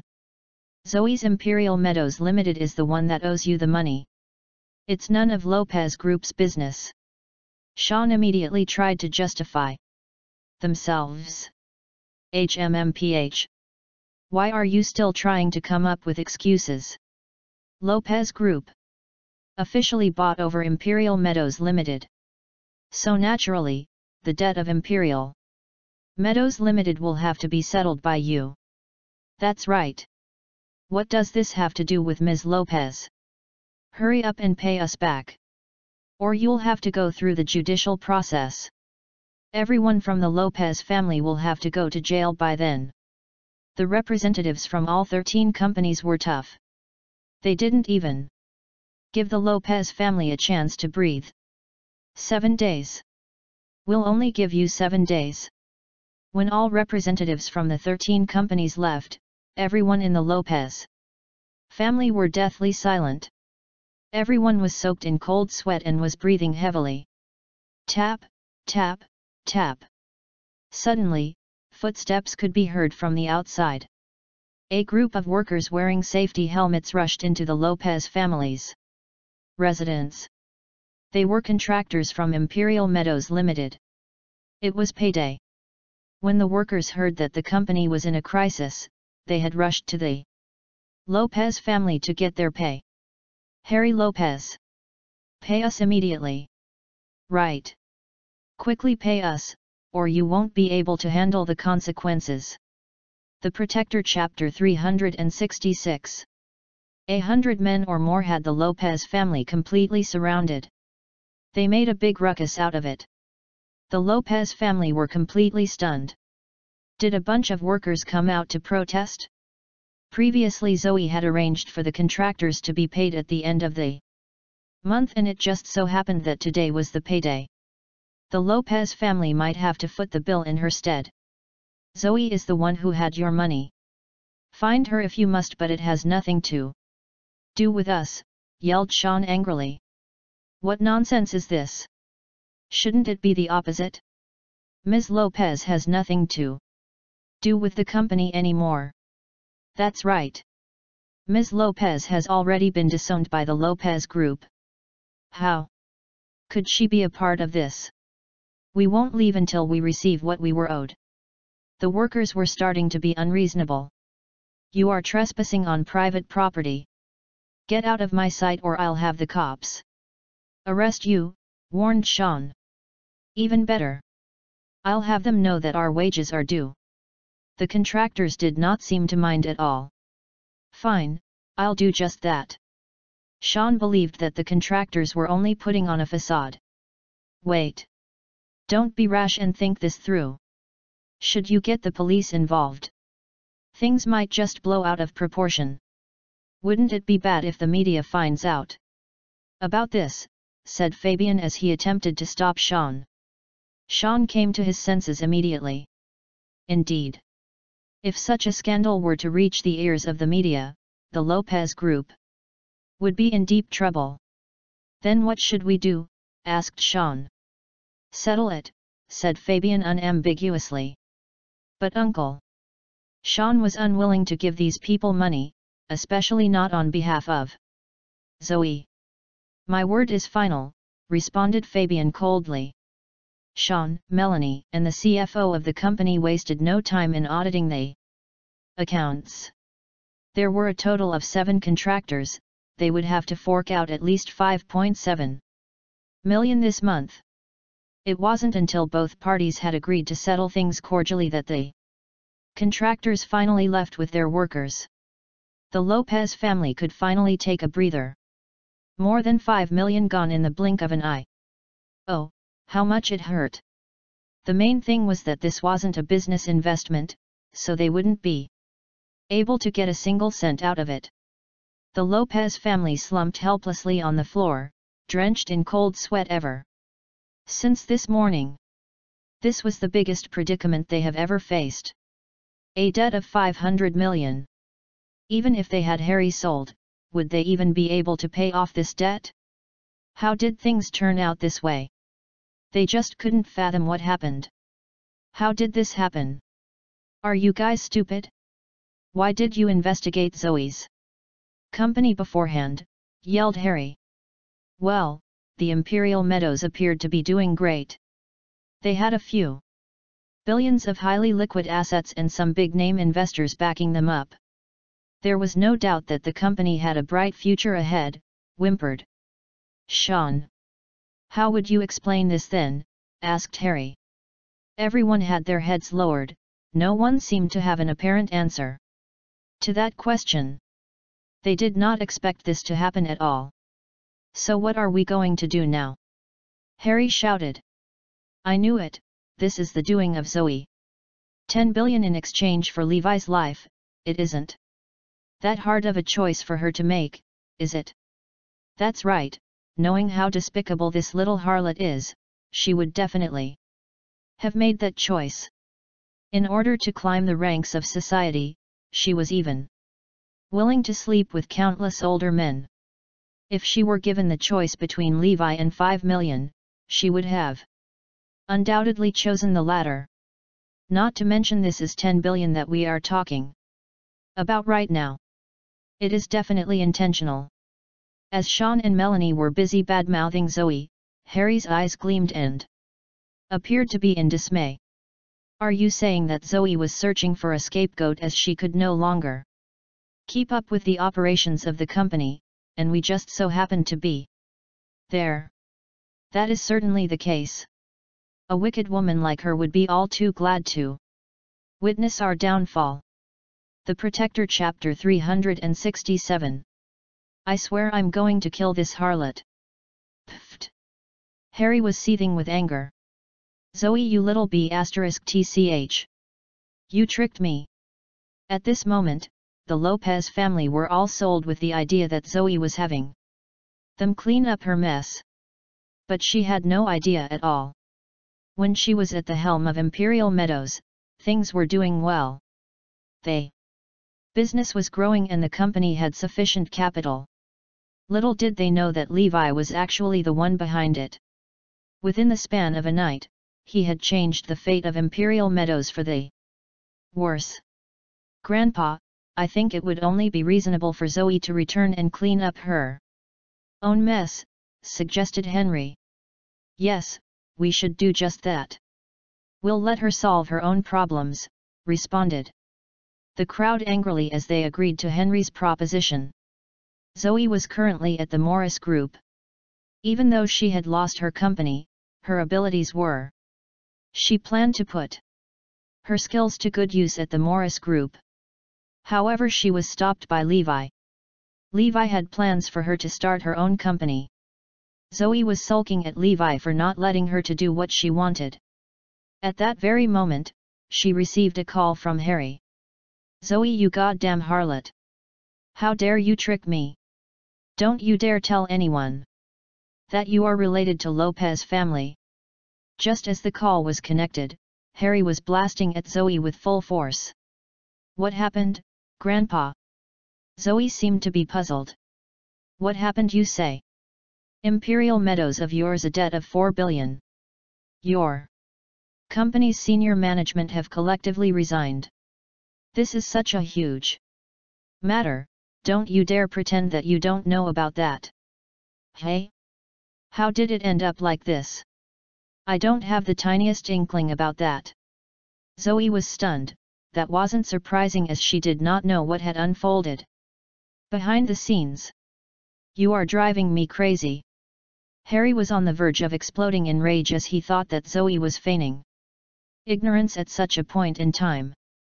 There were times where I had restless nights, feeling guilty for exiling you from our family. Who would have thought that you were actually plotting against us the whole time? A pox on my pity, yelled Harry from the other side of the phone. Grandpa, what are you talking about? I really don't know anything about that. Her company was doing well, how could it incur such a huge amount of debt? Impossible. Zoe, you little harlot, how dare you play me for a fool? If only I could slap the hell out of you. Harry was boiling with rage. Also, stop calling me your grandpa, I don't have a vile granddaughter like you. Zoe was in a bind, she did not know what to do. However, I'll give you a chance to redeem yourself. Reinstate yourself as the director of Imperial Meadows and clean up your own mess. I'll welcome you and your family back if you do so. Harry was employing the stick and carrot method. He knew Zoe's and Aaron's personality like the back of his hand. They perceived the honor of the family being more important than their own lives. When they had their names removed from the family registry, Aaron cried in agony. To them, there are things that worth more than their own lives. Harry firmly believed that if he were to mention the reinstating them back into the family, they would immediately seize the opportunity. As long as you agree to return and solve your company's issues, I'll have your family reinstated right now. I'll even promise that I won't interfere with your company's affairs from now on. Grandpa might have overreacted for a bit, but I hope you will understand my circumstances as your company is currently in deep trouble. Harry had gone to great lengths to manipulate his granddaughter. And indeed, Zoe was moved by his words. Not only would she be able to get her company back, but she would also be reinstated to the Lopez family. That would be killing two birds with one stone. Zoe bit her lips, she couldn't resist agreeing on such a good deal. The Protector Chapter 368. Zoe, should you agree to it, you may now come to the Lopez family residence. And I'll personally reinstate your family. Harry had foreseen that it wouldn't take long for her to agree, she just needed a little push. Grandpa, I. Just as Zoe was about to agree on it, Levi snatched her phone away from her hands. Who the hell are you? It would be best for you to stop harassing my wife or I'll beat you up, said Levi angrily. Levi, it's me. Did you not recognize your grandpa? Harry was furious, but he had no choice other than to hold it in. Grandpa? Never heard of him. Now scram, shouted Levi before he hung up the phone. He even blocked all the contacts of the Lopez family. Harry tried to call her again, but to no avail. The others tried, but they had the same result. Zoe has blocked us all. It was Levi. That man had berated me, said Harry. His complexion was eerily pale. What is the meaning of this, Levi? Why did you scold Grandpa? Asked Zoe. There was a tinge of discontent in her tone. What did I just tell you that day? Are you going to just let them walk all over you? Said Levi angrily. Zoe bit her lips, before stuttering for a bit. But, it seems that the company. Is that even your company in the first place? What does it have to do with you? Now? Or are you a member of the Lopez family? If my memory serves me right, you have already been exiled from the Lopez family. But Grandpa said that he will reinstate us. Are you really that dumb? He only agreed to reinstate you back to the family because he wanted you to clean up his mess. After you are done, he'll get rid of you without hesitation. Zoe bit her lips a little harder this time. It took her a while before she came back to her senses. Fine, I'll go along with what you had in mind, responded Zoe. Levi immediately ordered Aaron and Caitlin to block the contacts of the Lopez family. Not only that, but Levi had also even arranged a holiday trip for Caitlin and Aaron. It won't be so easy for you, Harry. People will only take advantage of your kindness.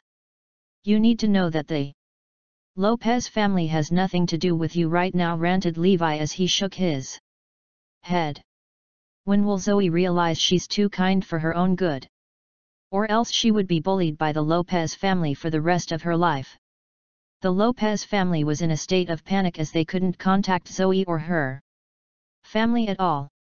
Grandpa, no matter where I looked, I just couldn't find Zoe's whereabouts. Not to mention Caitlin and Aaron are on a vacation to God knows where. It would take them at least 10 days to come back, said Sean, who was panting heavily. The heavens want us dead. Harry was on the verge of tears. Curse that bastard Levi. Zoe was about to agree to it. Why am I not at all surprised that Levi was backing Aaron and his family? I really want Levi dead. Just when the Lopez family was about to descend into madness, a few cars came to the family residence. Allow us to make a brief introduction. We are the CO developers for West City Ecological Park. What happened to the construction of Ecological Park? I've heard that the construction workers and even the security guards had all left. What is the meaning of this? Did you intend to run away with our money? Asked one of the CO developers. Their pressure was overwhelming, there were at least 20 brawny brutes behind them. Hey? No, that has nothing to do with us. Sean could feel his sanity slipping away. What do you mean it has nothing to do with you? The contract says that the Lopez Group is now fully in charge of the West City Ecological Park. That rendered Sean speechless. The Protector Chapter 369.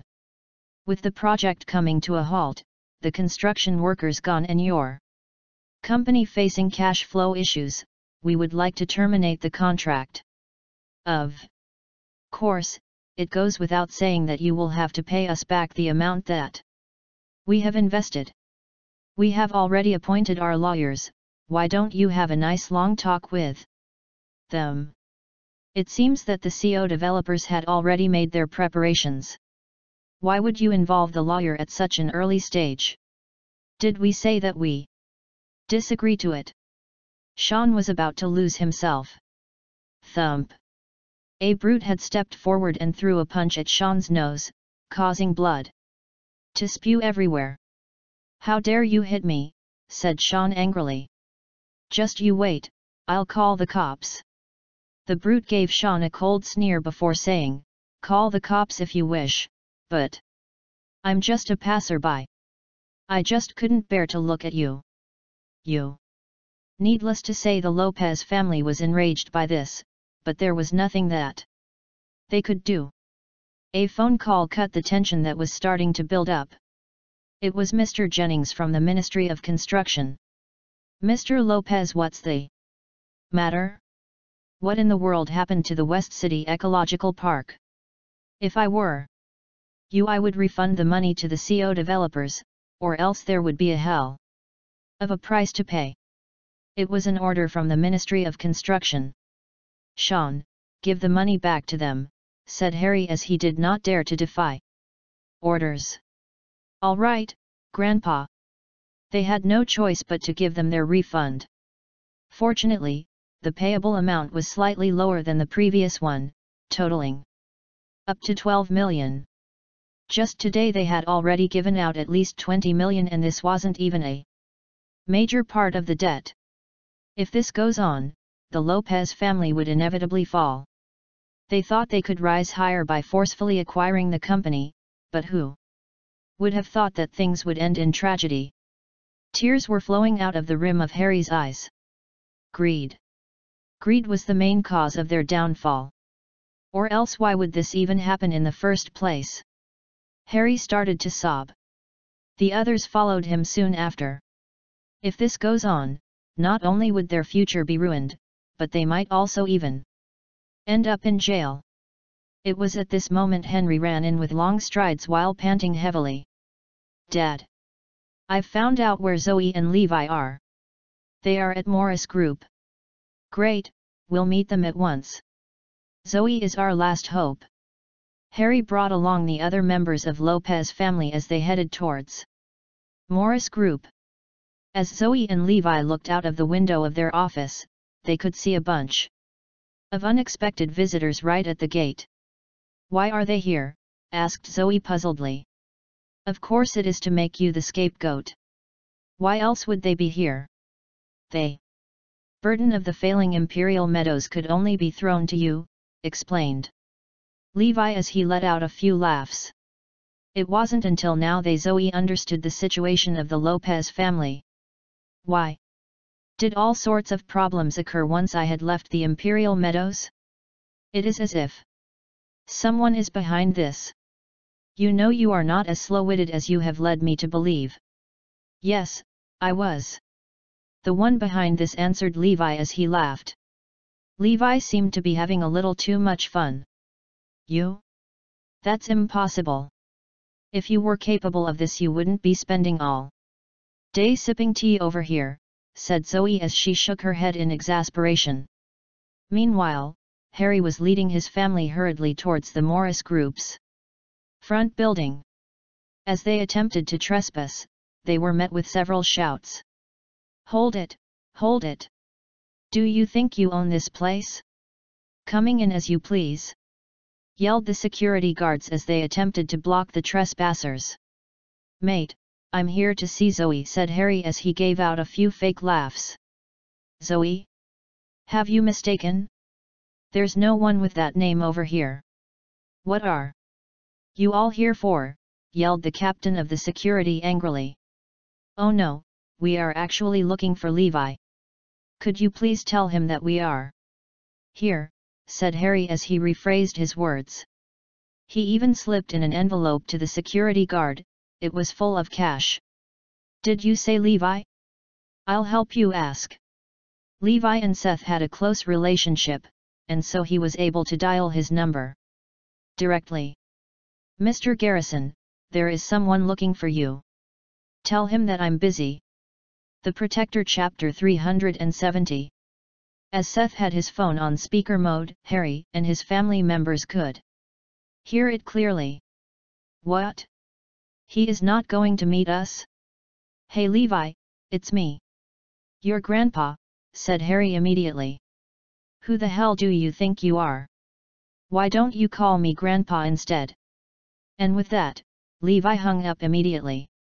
The Lopez family were dumbfounded. It was a force of habit that these words had slipped from his mouth. Seth stared at Harry and the people behind him before saying, You all are not here to seek for trouble, are you? I can't believe you just called yourself Mr. Garrison's grandfather. The other guards were also staring at them. While Levi was given the cold shoulder by Iris and the upper management inside the company, he could get along well with the security guards and also the janitors. They were always seen hanging around smoking or chatting during tea breaks. So naturally, Levi had a good reputation among them. To be hearing someone calling himself as Levi's grandfather, the security guards immediately turned hostile. That's right. They don't look like people with good intentions. The other guards also chimed in. Sean was in a bad mood before arriving here, and to be picked on by the security guards, he could no longer hold it in. Did you mistake yourself for someone important? You are just some lowly guards. Now scram. That's right, who the hell do you think you are? It would be in your best interest to summon Levi right now or I'll see to it that you lose your jobs, said Henry. After all, the Lopez family had a net worth of around 10 billion. How could they stomach the humiliation of being ridiculed by security guards? Anger stirred within Seth when those words reached his ears. These thugs are trying to mess around, throw them out. Seth had given the order.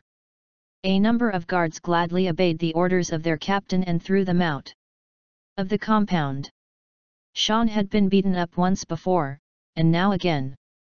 Harry was exasperated.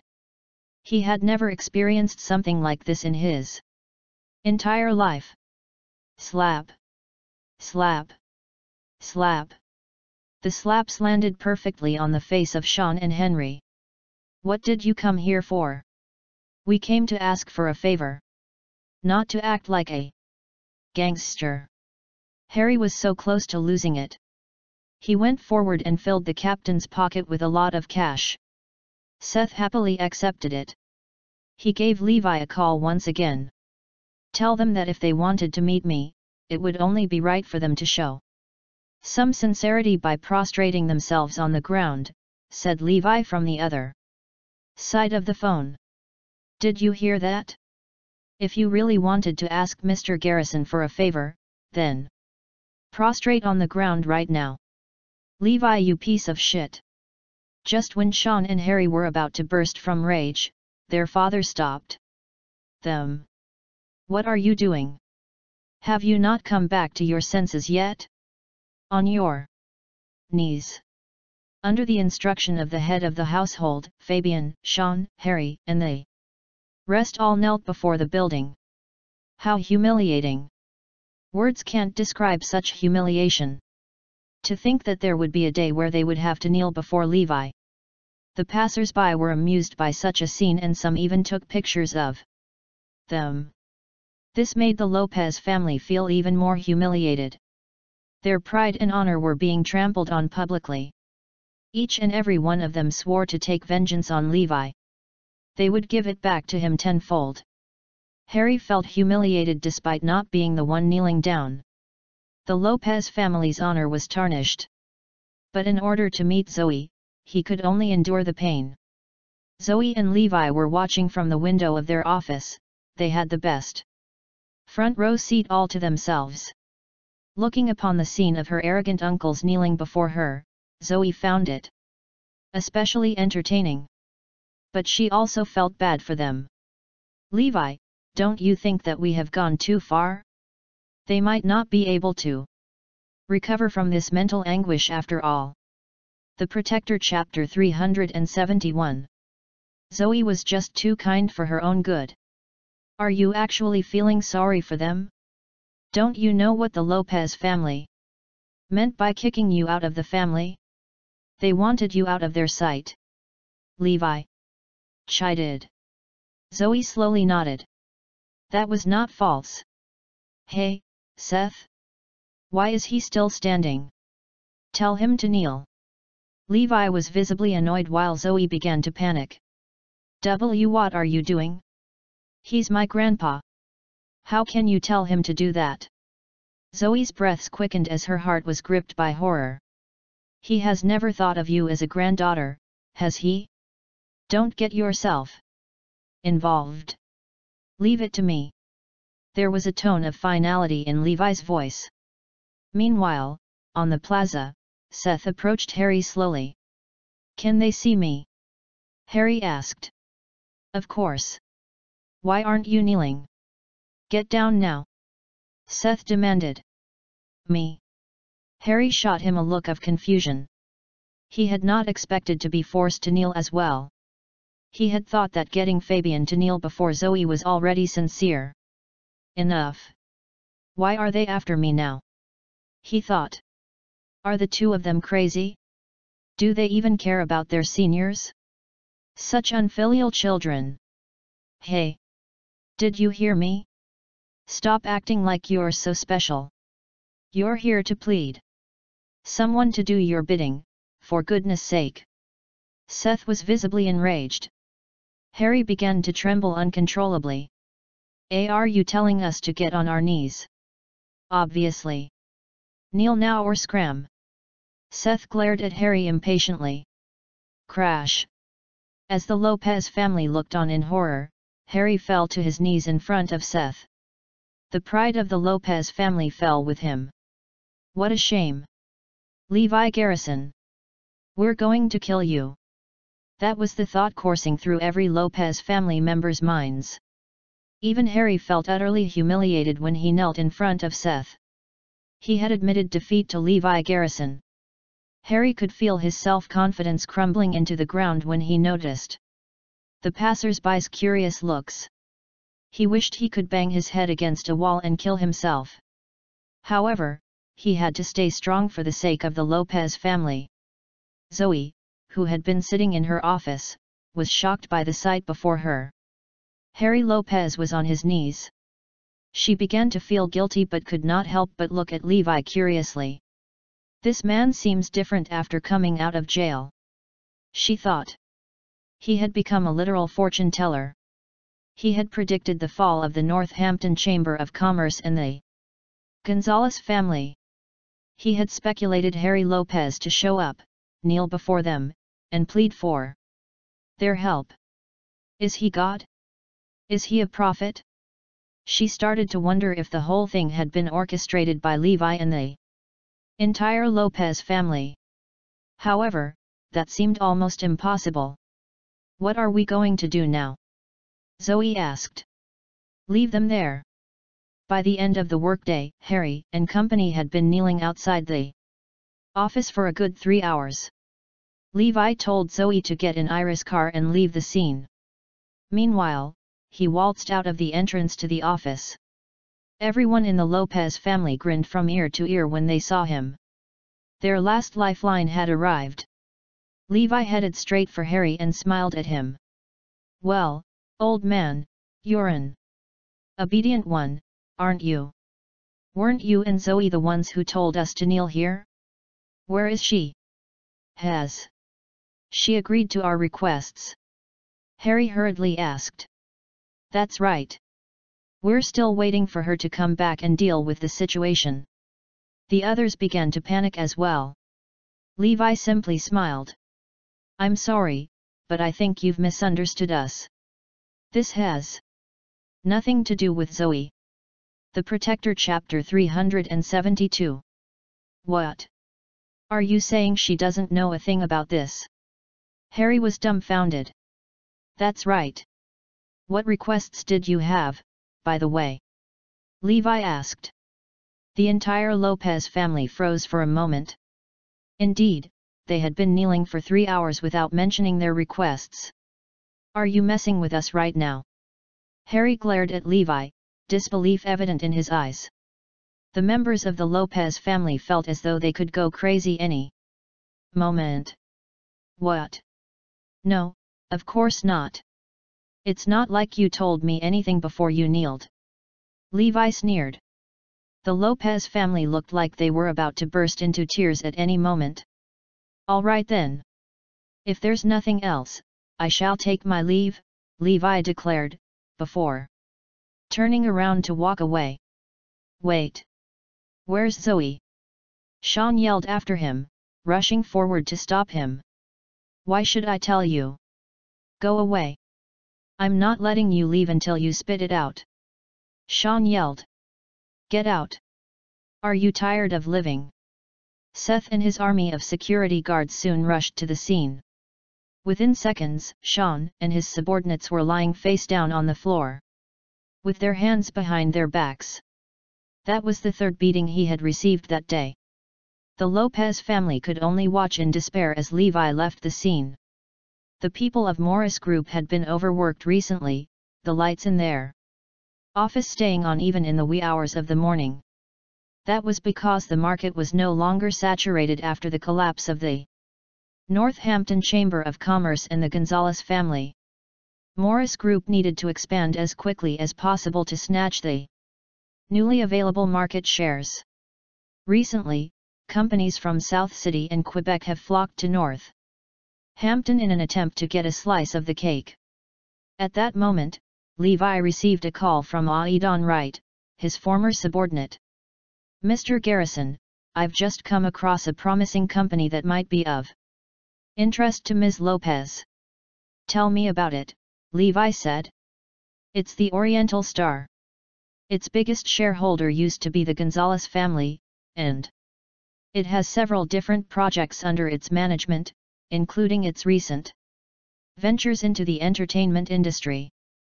The collapse of the Gonzalez family has left it with close to no sponsors. They'll be auctioning off the company tomorrow at the suburb resorts. Do you need me to buy it over?" Aidan asked. "No need. I'll go there myself," Levi answered, smiling.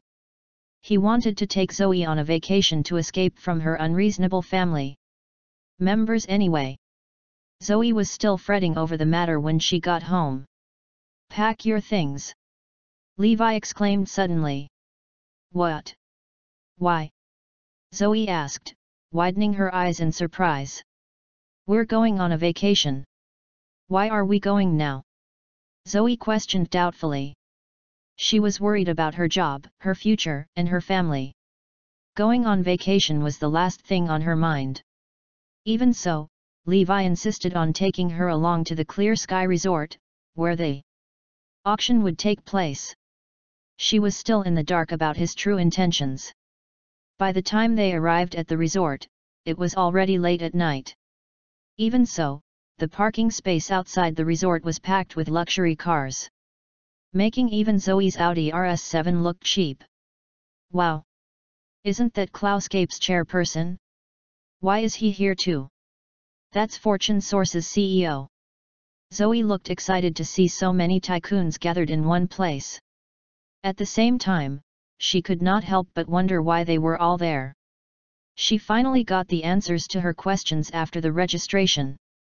Oriental Star Group was going to hold an auction at that venue the next day. Those tycoons were there to compete for its ownership. Looks like I've underestimated the number of conglomerates that fell with the Northampton Chamber of Commerce and the Gonzalez family. Zoe sighed. The Protector Chapter 373. What do you think of the Oriental Star Group? Levi asked. It's an extraordinary corporation. I'm just amazed at how they managed to break into both the property and the entertainment industry. Look at how well their artists were doing.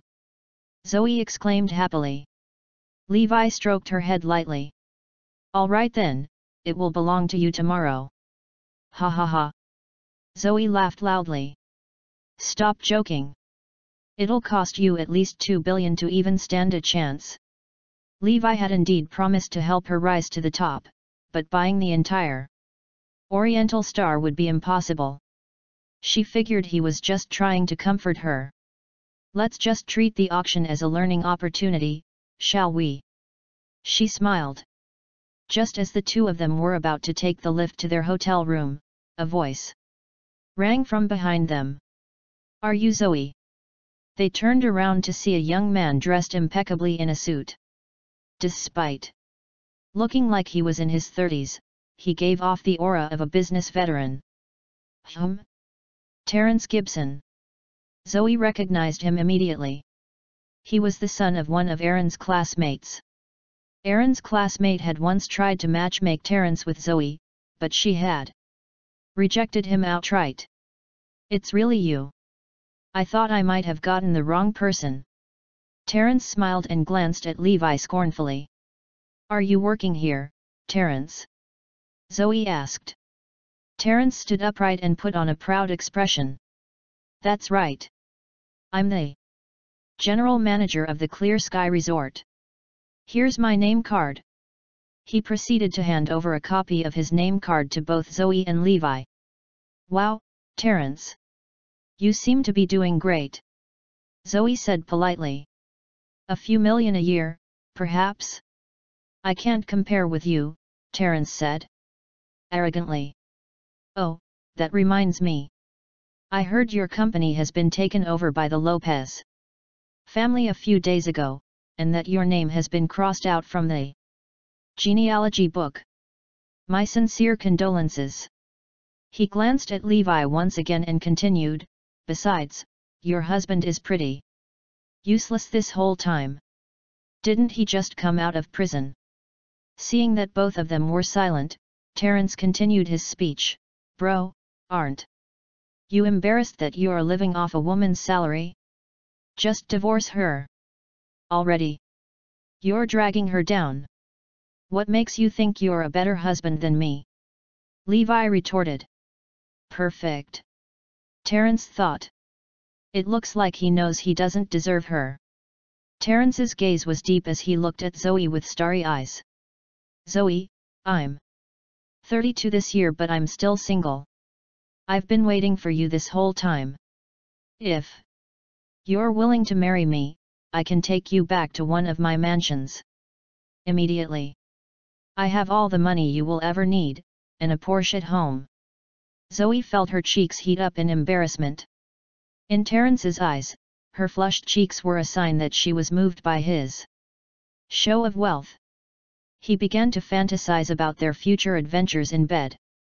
You can take over Clear Sky Resort once you marry me. I'll establish another resort for myself, Terence promised, smiling. He was sure Zoe would not be able to resist such a lucrative offer. How much is this resort worth? Levi asked while smiling. 200 million. Terence answered proudly. Levi took out his phone and dialed a number. Hello? It's me, Levi Garrison. We're buying Clear Sky Resort. The Protector Chapter 374.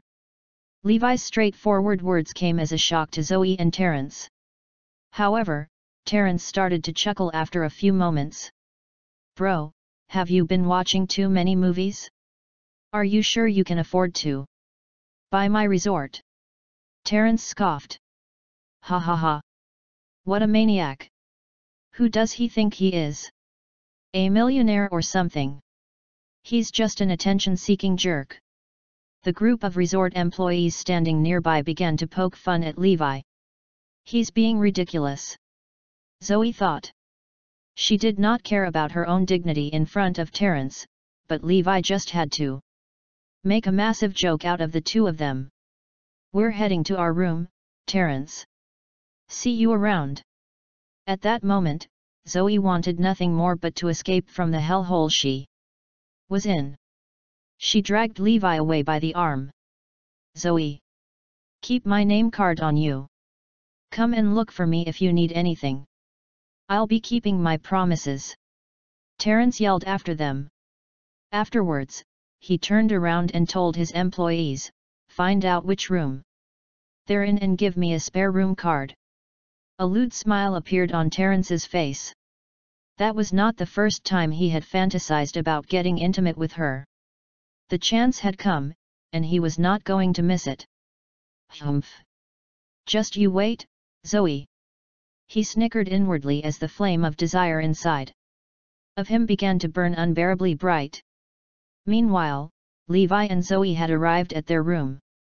Levi received a call from someone just moments later. Hello? Is it done? All right, send me the contract tomorrow. I'll deal with it then. He said into the phone. Zoe rolled her eyes. There's no one here but me. Can you stop with your acts? She was still convinced Levi was making things up. However, what she did not know was that the Rogers family had already done Levi's bidding. They had purchased the entire Clear Sky Resort on his behalf. Afterwards, they went to a restaurant to have dinner. The employees that had been stalking the two of them ran back to report their movements to Terence. This is my chance, he thought gleefully. He walked into the kitchen. Where are the orders from table 8? He asked casually. They're here, the chef answered, pointing to a tray of food sitting on the table. By the side. Terence took out a packet of powder and emptied it into a couple of dishes. Discreetly. That was from his stash of sleeping drugs. He had used it several times over the years. Every time a pretty girl came to his resort, he would spike her food with that drug and sneak into her room at night. None of them would remember anything the next day. Terence walked over to table 8 with one of the waiters. Zoe, here's a gift from me to you. Enjoy. Thank you. Zoe said. Levi was still skeptical of Terence. He bent down to take a whiff of the food and the wine, and lo and behold, both the food and the wine had been spiked. However, he did not say anything about it. He dug in with Zoe as though nothing had happened. Terence watched everything unfold before his eyes from the other end of the restaurant. Time to have some fun tonight, he thought. The sleeping drug would take effect in about an hour, and Zoe would be his in no time.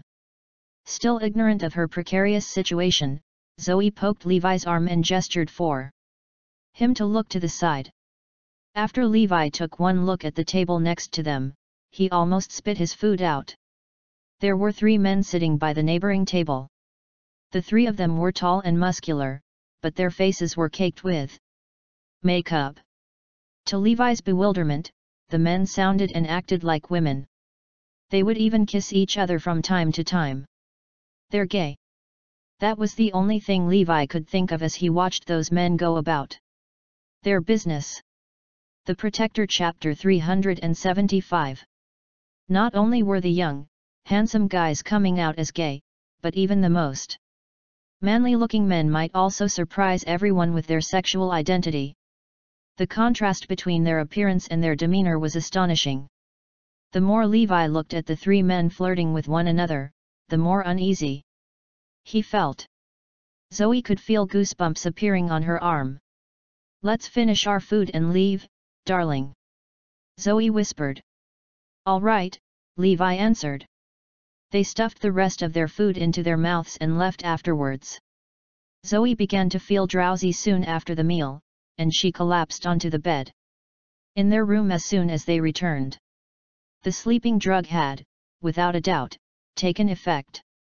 However, Levi seemed immune to its effects, and he decided to sit on the sofa to wait for his prey. Meanwhile, Terence was getting jittery as he sat waiting in his office. He had waited for an additional half an hour to make sure that the drug had taken effect. Walking on his tiptoes, he slowly made his way to Levi and Zoe's room. He pressed the doorbell a couple of times, only to receive no reply. He proceeded to bang on the door loudly, still no response. Relieved, he took out his spare keycard and let himself in. He turned on the lights to see Zoe lying on the bed, fast asleep. Lustful thoughts overtook his mind, but not before he noticed Levi's absence. "Wait, where's Levi?" He began to search for the man. Bam! Suddenly, someone popped out from behind his back and smacked a heavy object onto his head, knocking him out cold. Levi stood behind his limp body, taking his own sweet time to smoke a cigarette. Afterwards, he dragged Terence by the arm to the door of another room. He pressed the doorbell lightly. That room had belonged to the three gay men they had encountered earlier. The door flew open in seconds. To the three men's surprise, there was no one outside, except for a young man, stripped to his birthday suit. It was none other than Terence, still out cold from the blow that Levi gave him. The three men exchanged dirty grins. In a flash, they picked Terence up and disappeared into their room. For the rest of the night, everyone in the vicinity could hear terrified screams coming from the three men's room. The other guests assumed they had been watching horror movies and decided to ignore them. Meanwhile, the employees of the resort were huddled together in a gossip circle. "Is Mr. Gibson up to something again?" one of them asked. "Yet. Haven't you heard? It's his dad's classmate's daughter this time around. She's gorgeous. I bet he's having a whale of a time right now. I saw him slip into her room just moments ago." However, the reality was far from what they had thought. Rather than bliss, Terence was in a state of confusion. He could not tell if he had been dreaming or not. He vaguely registered getting manhandled by three muscular men.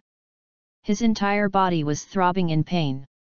The next morning, he woke up to white-hot streaks of pain coming from his backside. He slowly opened his eyes to find himself lying on a large bed. "Did I succeed last night?" Terence was overcome by joy for just a second. "Did I finally get to spend a night with my goddess? I don't seem to remember anything about it though." Terence rubbed his throbbing head. Afterwards, a wave of fatigue washed over him like a tsunami.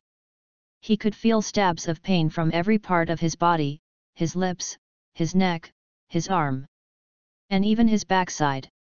He felt as though he had been torn open from the inside. What even happened last night? Was Zoe crazier than I thought? Terence could not figure out why he was feeling that way. He blinked to clear his vision before reaching out to check if there was anyone next to him. The flesh his fingers came into contact with was as hard as a rock. He froze when he realized who had been sharing a bed with him. The Protector, Chapter 376. Ah! Terence let out a piercing scream that could almost tear the roof of the building. He began to wonder how he had gotten himself into that situation. "Where did my clothes go? What happened here? Who can tell me what's going on?" Terence felt like breaking down there and then. His scream jolted the three men awake. They looked at him flirtatiously and cooed, "Oh, baby, you're awake. Ugh. Terence almost puked his dinner out when he heard those words. Disgusting. Terence stumbled off the bed and glared at the three men warily. Who are you? Why are you here? Baby, you came here yourself. You were completely naked. Are you running away after enjoying yourself? Ew. What a jerk. Terence could feel his sanity slipping away as he stared at the three men. What in the world happened between us? He knew he had to get out of there. Terence wrapped a blanket around himself and made a run for the door, but before he could get there, the three men formed a line and blocked his way. Did we say you could go, baby? What the hell are you doing? I'm going to kick the three of you out later on. Terence threatened as bolts of pain continued to shoot through his flesh. Why don't you take a look at what happened last night yourself, baby? One of them handed a camera over to Terence. The more he watched the sinful action unfold, the more he wanted to wither into the ground. He had indeed been manhandled by the three men. Arg! I can't stand it anymore. He was going crazy from anger. Levi Garrison. He must have tricked me. I'm going to kill him. He yelled the moment he put two and two together. I have to leave this place. Terence knew he had to get out no matter what. Baby, don't leave. If you leave, we'll put this video online. The three men threatened. Terence was scared out of his wits when he heard them. If that video ended up online, he might just be left with no choice but to disappear from the face of the earth. His parents would die of embarrassment. Crash! Just like that, the three men threw Terence onto their bed again and resumed their roughhousing. Terence gripped the sheets tightly as angry tears flowed down his cheeks. It was the most shameful moment of his life. No man would be able to stand being humiliated like that. When Terence was finally released from that prison, he could not even walk straight. He had no clothes to wear, so he ended up borrowing one of the men's clothes before he could go out. His tears never stopped flowing, and he felt numb all over. He wished he could just end it all. How could this happen to me? He thought sorrowfully. Terence? Why are you limping around? Are you crying? Zoe's voice rang down the hallway all of a sudden. Terence looked up, only to jump in shock as Zoe and Levi appeared before him. Levi piped up as well. Yeah, bro. Why are you crying? What happened? Why are your lips bleeding? And what's with the hickeys, lipstick marks and perfume? Levi asked, frowning. Every word of Levi's was like a grain of salt on Terence's wounds, reminding him of the suffering he had gone through. All those markings were remnants of the three men's crimes towards him. Where were you last night? Are these clothes even yours? More tears spilled out of Terence's eyes when he heard that. His chagrin grew when he noticed Zoe's revolted expression. This is it. This is the end. She's going to hate me forever. Levi suddenly leaned forward and sniffed Terence's body before turning to Zoe, saying, Honey, can you smell that? Doesn't he smell like those three gay men we saw yesterday? The Protector Chapter 377. Boom. Terence could feel his head exploding.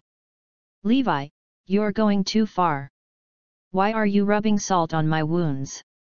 If anyone hears about the tragedy he had gone through, death might just be the only option left for him. In particular, his dignity would be reduced to naught if Zoe found out. Zoe breathed in deeply and said, Yeah. It smells familiar. I remember that scent. Oh dear, bro. Don't tell me you slept with those three men last night? Gosh, I didn't know you had such a kink. No wonder you aren't married yet. Levi's exaggerated tone attracted the attention of everyone around them. Yet, I remember those clothes as well. It belongs to one of them. Don't tell me. You're... Zoe looked at Terence quizzically. Terence's dignity was in shambles. He decided to make a run for it. Pitter-patter. He scampered down the hallway with his head down. Tears of despair ran down his cheeks as he ran off. Ew. I didn't know he was interested in that. Hubby, I don't want to see him ever. Again, Zoe snarled. I know, right? I almost puked my guts out when I saw him. Levi chuckled while smiling. Terence ran back to his room and burnt the clothes on his body. He dived into the shower room and used up a whole bottle of body wash to scrub every inch of his skin down after that. He finally got out of the shower after a long time. He had been trying to wash the marks of humiliation the men had imprinted on his skin. He put on a fresh set of clothes and showered himself in perfume in an attempt to mask the scent of those three men. It must have been you, Levi Garrison. He snarled to himself. His mind was clearer than it had ever been. From Levi's reaction just moments ago, Terence could tell that he had been the mastermind behind all this. After all, he had passed out just moments after entering Levi and Zoe's room. It must have been him. He ran over to the security room and pulled out the CCTV footage from last night. When he saw Levi dragging his limp body to the three men's room, he banged his fist on the table in a fit of anger. I'm going to kill you, Levi Garrison. He growled loudly. He could almost explode on the spot. He deleted the footage immediately afterwards. The security guards in charge of the CCTV footage began to snicker amongst themselves. Boss, how was last night? Why don't you tell us about her? We heard she's as pretty as a goddess. One of them quipped. Slap. Shut up. Terence slapped the person who had just spoken across the face. He had just been violated by three men. There was no way he was going to tell them about such a thing. Afterwards, Terence rushed to Levi and Zoe's room with a group of security guards behind him. Zoe Lopez. Your husband is a thief. We caught him stealing the belongings of other customers on camera. Terence bellowed. He did not care about his image anymore. All he wanted to do was to beat Levi into a pulp. Even so, he needed an excuse to do so. Hey? That's impossible. He was with me all along. Zoe argued. Move aside. Take Levi Garrison away. Terence yelled. The guards rushed forward to tackle Levi. Terence! What are you doing? A loud voice boomed down the hallway, followed by hurried footsteps. Mr. Zielger? Why are you here? Terence turned around, utterly confused. The boss of the resort strode down the hallway and stopped in front of him. Someone has bought over the resort. I'm here to settle the paperwork, Mr. Ziegler said. The Protector Chapter 378. What? Someone bought the resort. Terence froze in his tracks. Zoe was shocked as well. Could this be a coincidence? Did Levi actually buy the resort last night with that phone call? That's right. The paperwork was done last night, but he only requested to see it today. Mr. Ziegler's words hit Zoe like a train. She tossed Levi a quizzical look. Was it you? She questioned with her eyes. Mr. Ziegler, who bought the resort. Terence began to stammer as the scary truth dawned upon him. He's right in front of you. Mr. Ziegler said, smiling. Mr. Ziegler took one step forward and bowed low to Levi. Mr. Garrison, the ownership of the Clear Sky Resort has now been transferred to you. Here is the contract for your reference. Boom. It was as though a meteorite had landed upon Terence when Mr. Ziegler spoke. Those words. He felt as though he had been cracked open from the head down. It was him all along. He actually bought the resort last night. He had thrown out 200 million in exchange for the resort with just one phone call. Terence was utterly dumbfounded. Wasn't he just an imbecile who leeches off his wife's fortune? Even Zoe could not believe her ears. Did he actually buy the resort? She stared at Levi, absolutely stupefied. Levi simply smiled. Never mind with the paperwork. The resort belongs to me. Now, doesn't it? That's right. They answer to me now, right? Levi asked, pointing at the group of security guards behind Terence. Of course. Levi suddenly raised his voice and hollered, well then, why don't you tell me? What valuables were lost last night? The security guards and Terence felt as if they could suffocate on the spot. The security guards exchanged looks before glancing at Levi and Terence. Noticing something was amiss, Mr. Ziegler began to grow agitated.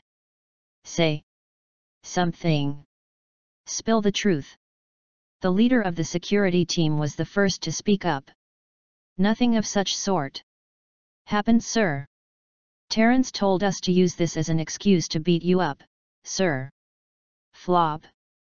Terence collapsed onto the ground. I'm sorry. Mr. Garrison, Zoe, please forgive me. I won't do it ever again. Terence cried. Levi smirked. Can someone send him to room 1409 for me? Terence began to panic the moment he heard the room number. His eyes were swollen as his body began to tremble like a leaf. No, no, no. No. Please. Let me go. Send him there now. Levi snarled. No. Terence turned around to run away, but his unstable gait made it difficult for him to do so. Within seconds, he was tackled onto the floor by the security guards. That room was hell to him. As he struggled against his restraints, the security guards dragged him to room 1409 and threw him inside. What's with room 1409? Zoe asked curiously. Remember the three men? That's their room. Levi whispered. Hey. Zoe decided not to ask any further. Levi's eyes held a dangerous glint. That was the least he could do to punish Terence for drugging his wife. Soon, the time came for the auction of the Oriental Star Group. The participants filed into the venue as soon as the doors opened. Zoe and Levi headed in as well. Just as they had expected, the room was filled with the tycoons of the city. Not only were the prominent businessmen of the local economy present, but Zoe also caught sight of several foreign investors in the crowd.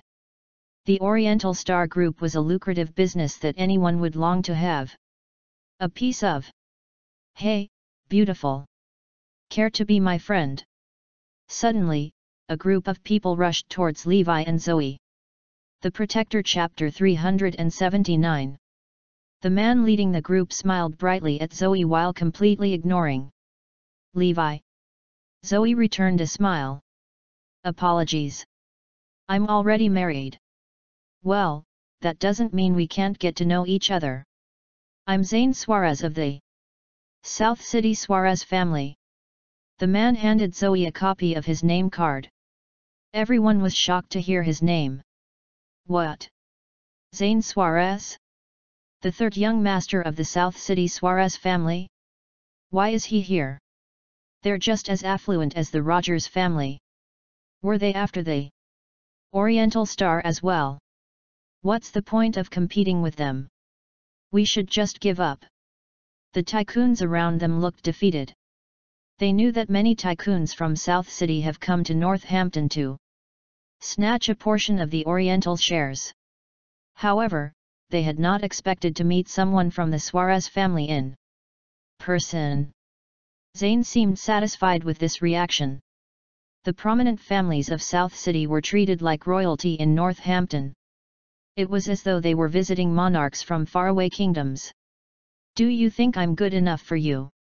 Zane asked proudly. The young masters of South City have long been looking forward to paying a visit to Northampton, where there was a large population of beautiful women. Zayn had fallen for Zoe the moment he saw her. She was prettier than any movie star he had ever seen. He did not care if she was married or not, as he just wanted a taste of her sweetness. No. Levi spat a single word of rejection into Zayn's face and pulled Zoe over to their designated seats. Zayn watched them leave with an evil grin on his face. Fine then, wait till the auction's over. You can't escape from me, woman. Soon, the seats were filled, and the Oriental Star Group representatives filed into the room. After a brief introduction of the Oriental Star Group, the auction officially began. The starting bid is $1.5 billion. Bidding starts now. The auctioneer announced. $1.53 billion. The Clouscape chairperson yelled, raising his paddle. $1.55 billion. The Fortune Source CEO hollered, raising his paddle as well. Soon, the bid rose to $1.7 billion. Everyone raised their bids tentatively, each bid only a little higher than the previous one. Is this a joke? Why are they increasing their bids by only 10 million at a time? Levi growled, visibly annoyed. Zoe grinned. We're just here on a learning journey. There's no need for us to get involved. After that, she glanced in the direction of Zayn and his party. Besides, I think it's pretty obvious that he's going to win the auction in the end. Oh, really? Levi said, smirking. $2 billion. Zayn, who had been silent the whole time, raised his paddle and shouted his bid. Without warning. The sudden addition of 300 million shook everyone to the core. More than half of the participants could no longer afford to go any higher. Zayn glanced at the crowd, warning them to stay back with his piercing gaze. 2.1 billion. Someone yelled, refusing to back down. 2.2 billion. The tycoons decided to give up if the price went over $2.5 billion. 3 billion. Zayn yelled out an astronomical sum yet again. The crowd roared, and everyone turned to stare at Zayn in shock. The Suarez family really is scary. I knew we wouldn't be able to win the moment I saw him. The crowd chattered amongst themselves fearfully. Even the Oriental Star Group representatives were getting excited. They had not expected the bid to go so high. Zoe smiled bitterly and looked at Levi. I knew it. They're going to win. However, her face fell the very next second. Levi had raised his paddle. Is he going to bid? The Protector Chapter 380. Zoe had wanted to stop him, but it was too late. Everyone's eyes were trained on him the moment he raised his paddle. 3 billion, 1. The entire crowd froze for a moment when they heard that. By the time Zayn had given his 3 billion bid, most of the tycoons had already given up. They were ready to accept the reality that the Oriental Star Group was going to belong to Zayn. To their surprise, however, someone was still going. He had increased the bid by just 1. It was obviously a move to provoke Zayn Suarez. The Oriental Star Group representatives began to panic. Who even does that? Besides, there was an unspoken agreement amongst the bidders to increase the price by 10 million with each bid. Everyone from Zayn's party stared at Levi in anguish. How dare they provoke us? Zayn, however, merely kept his evil grin on his face. You dare threaten me? You're asking for trouble. 3.1 billion. Zayn raised the bid by another 100 million and glared at Levi. Let's see how long you can keep up. 3.1 billion, 1.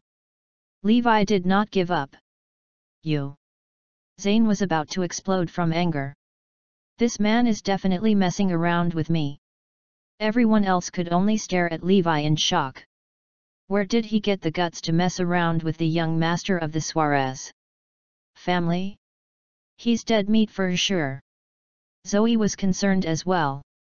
She knew exactly how powerful the Suarez family was, and she did not want to get into their bad books. Levi was playing with fire. However, it was too late for her to stop him. 3.2 billion. Zayn continued to increase the bid. His family had budgeted for a 3 million bid, but Levi's appearance had forced him to scrap their plan. He had no choice but to add another 200 million. I'm going to kill you and sleep with your wife once this is over, he snarled. Inwardly, Levi remained unfazed. 3.2 billion, 1. UBD. Zayn stomped his foot on the floor while the rest of his party fumed in silence. Hasn't he had enough? Meanwhile, everyone else in the crowd looked on with frowns on their faces. This boy is doing it to the extreme. Fine then. Let's see if you can take this. Zayn raised his paddle again and yelled, 3.5 billion.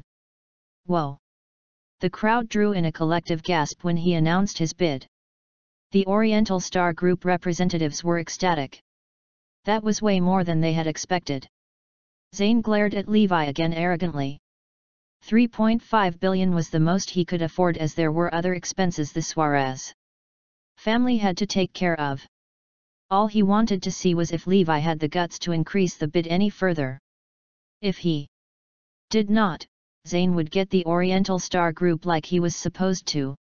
If Levi were stupid enough to bid any higher, Zayn would step aside and watch his desperate attempts to produce 3.5 billion worth of cash.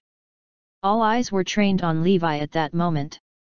Zoe held her breath anxiously. To everyone's surprise, Levi raised his paddle slowly and yelled, 4 billion. What? 4 billion? The room went deathly silent after Levi announced his bid. Everyone had been expecting him to increase the bid by just one. Who knew he would add another 500 million instead? Boom! Zayn and his party could only gawk at Levi. Looks like he had not been messing around after all. Zoe, on the other hand, began to panic. Is he crazy? 4 billion? Where is going to get the money from? Is he joking? Going once, going twice, sold. Oriental Star Group has been purchased by Mr. Levi Garrison for 4 billion. The Protector Chapter 381. The auction ended as quickly as it started. The Oriental Star Group representatives had reaped almost twice the amount they had planned for. It made them jittery with excitement. Bang! Bang! Bang! Zayn slammed his fist against the chairs over and over again. Veins began to appear on his neck as his face contorted into an ugly scowl. The Suarez family had planned to take over the Oriental Star Group as a crucial first step to break into the Northampton market. He had failed his entire family. Zayn raised his head and glared at Levi coldly. Well, sir, may I ask how you're going to produce the 4 billion you promised? Everyone snapped out of their shocked trance when they heard that. It's 4 billion. Does he really have that much money? Even Zoe was not convinced. Since when did he have 4 billion? A few members of the staff walked up to Levi. Sir, you need to prove your assets to take part in the bidding. You are the only one here who has yet to do so. We hope you understand, they explained with a smile. Levi took out a black card and said, I'm paying by card. No one believed him. It's 4 billion, for goodness sake. What kind of credit card could hold so much money? All of their expenses came directly from their company's reserves. 5 minutes later, a huge group of staff members rushed over to Levi's side. They looked as though they were ready to kowtow to him. Mr. Garrison. The transaction was successful. Oriental Star Group now belongs to you. Here is your card. The manager bowed deeply and handed the bank card to Levi with 2 hands. The crowd let out a collective gasp. It went through. He paid 4 billion by card. Zayn and his party's eyeballs looked as though they were going to pop out of their sockets. They had not expected to meet such a plutocrat on their first trip to Northampton. However, no one could compare to Zoe in terms of how bewildered she was. She was still reeling from the shock of witnessing Levi buy over the entire resort. That morning, she could not believe her eyes when he had thrown out another $4 billion to buy the Oriental Star Group. Where did he even get that money? He was completely broke 6 years ago. Mr. Garrison, please come with us to settle the paperwork, the manager said politely. Oh, before I forget, I bought Oriental for my wife. Let her sign the paperwork. Levi said. What? It's all for his wife. She's so lucky. Who even gifts a whole company to their wife? Everyone at the scene were shocked. Zoe covered her mouth with hands, unable to make a sound.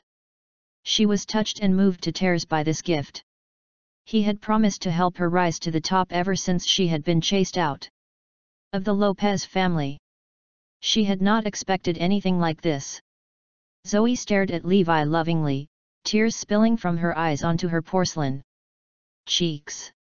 Let's go, honey. Time to sign the paperwork. Levi took Zoe's hand and followed the staff backstage. Zane watched as they left the scene with a gloomy expression. No, I can't just let him go so easily. I have to secure the Oriental Star for my family. I want that woman for myself too. What should we do, young master? His subordinate Harold Walker asked. How many people did we bring this time round? Zane asked. 30 fighters. Harold replied. All right. Tell them to get ready and intercept Levi and Zoe when they're about to leave. I'm not going to let them get back to the city. Zane ordered. A bloodthirsty glint flashed across Zane's eyes. The Protector Chapter 382. Backstage. It took them half an hour to settle the paperwork. Zoe Lopez had officially become the owner of the Oriental Star Group. Her hands could not stop shaking even after she signed her name on the contract. It was unbelievable. She felt as though she had been living in a fantasy all along. Zoe stroked Levi's face lightly. Hubby, are we still asleep? Are you confused? Levi asked. Does it hurt if I pinch you? Zoe asked before pinching Levi's skin with all her strength. Ow!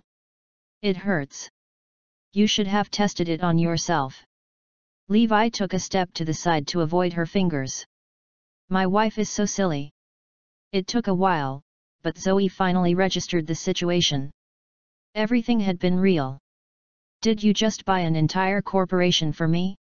You're too nice, Zoe sobbed, hugging Levi tightly. Where did you get so much money from? Are you hiding something from me? Zoe furrowed her eyebrows and stared at him with much doubt in her eyes. Levi began.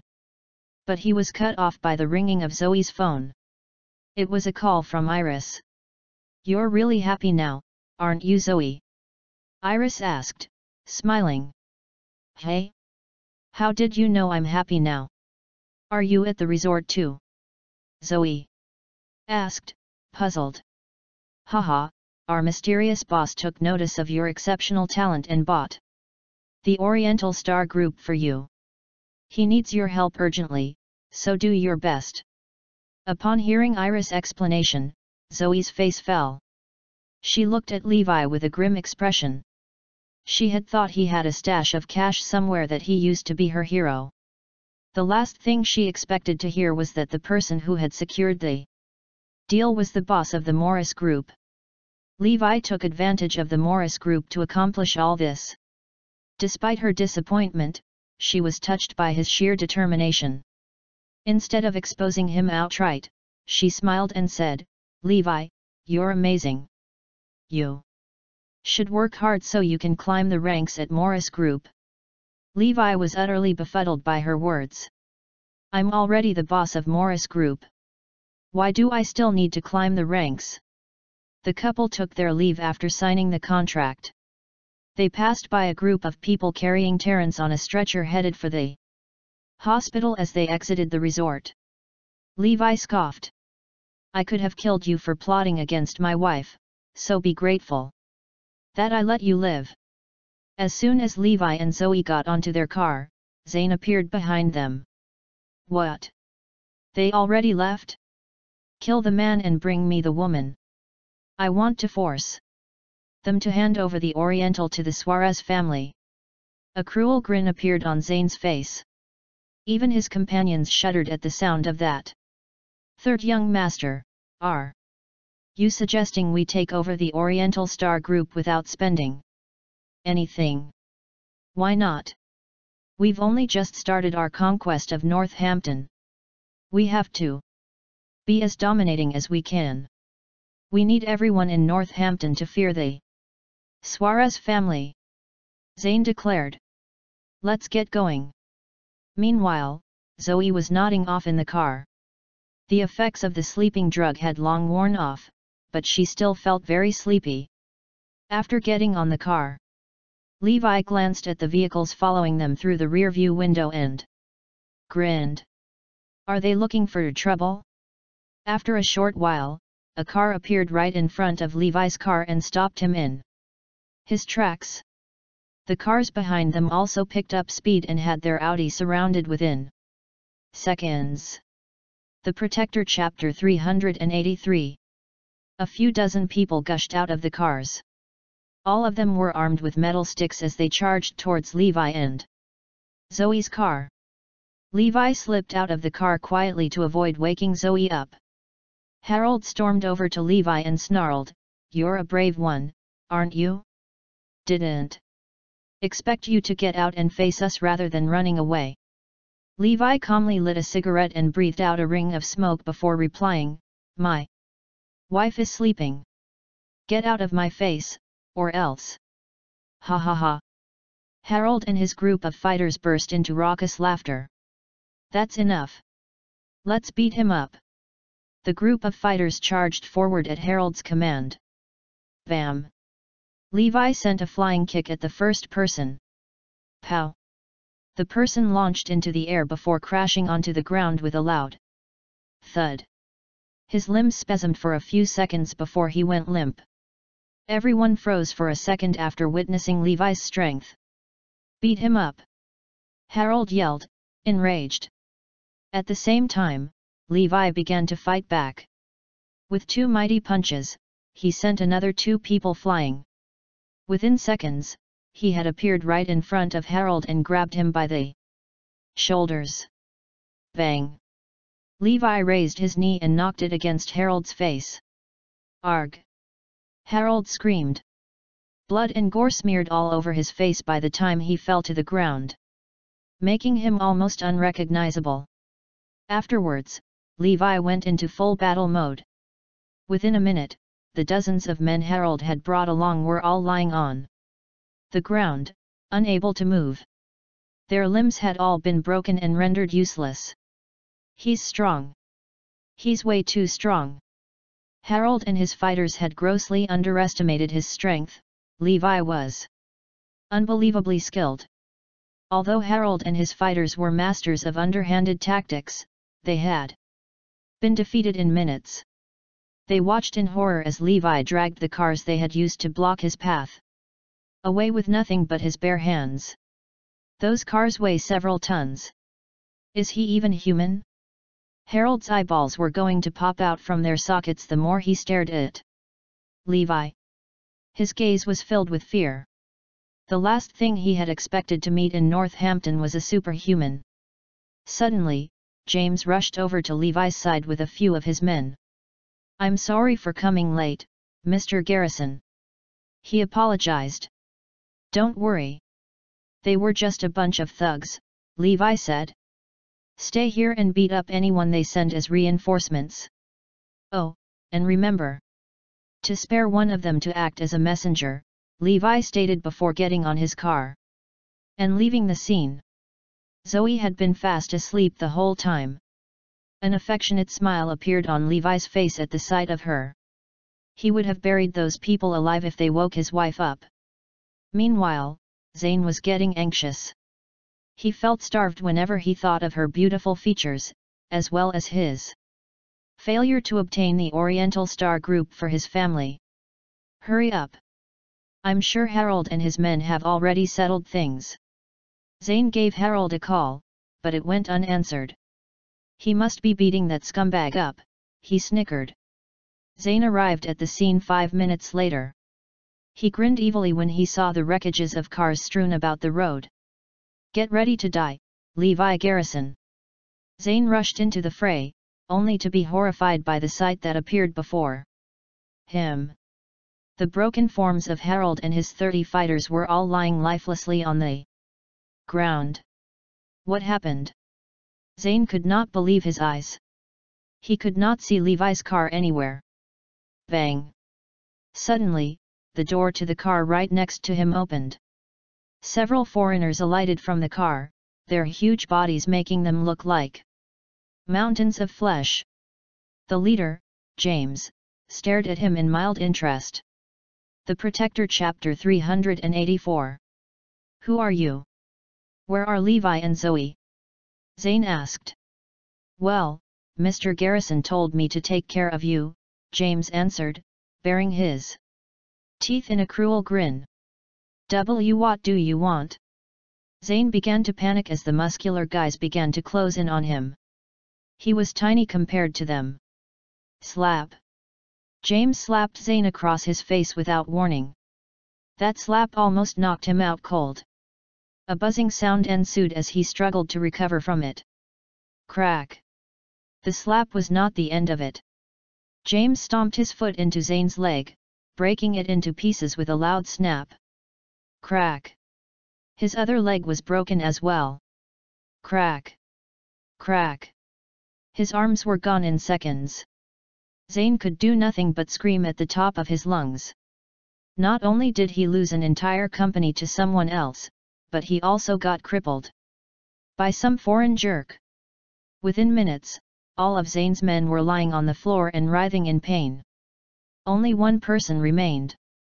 Let me remind you that Northampton isn't a place you can just waltz into and call yourself the king. James spat before turning around and taking his leave. After just a few hours, word spread far and wide amongst the Quebec nobility. Not only did the Suarez family fail to snatch even a portion of the Oriental shares, but its third young master and his men had also been beaten severely and thrown out of Northampton. It was the breaking news of the day. Many people had considered going to Northampton to vie for its market shares, but that incident had scared them off. Northampton had no shortage of leaders despite the collapse of the Northampton Chamber of Commerce and the Gonzales family. The Morris Group, for one, was a rising star.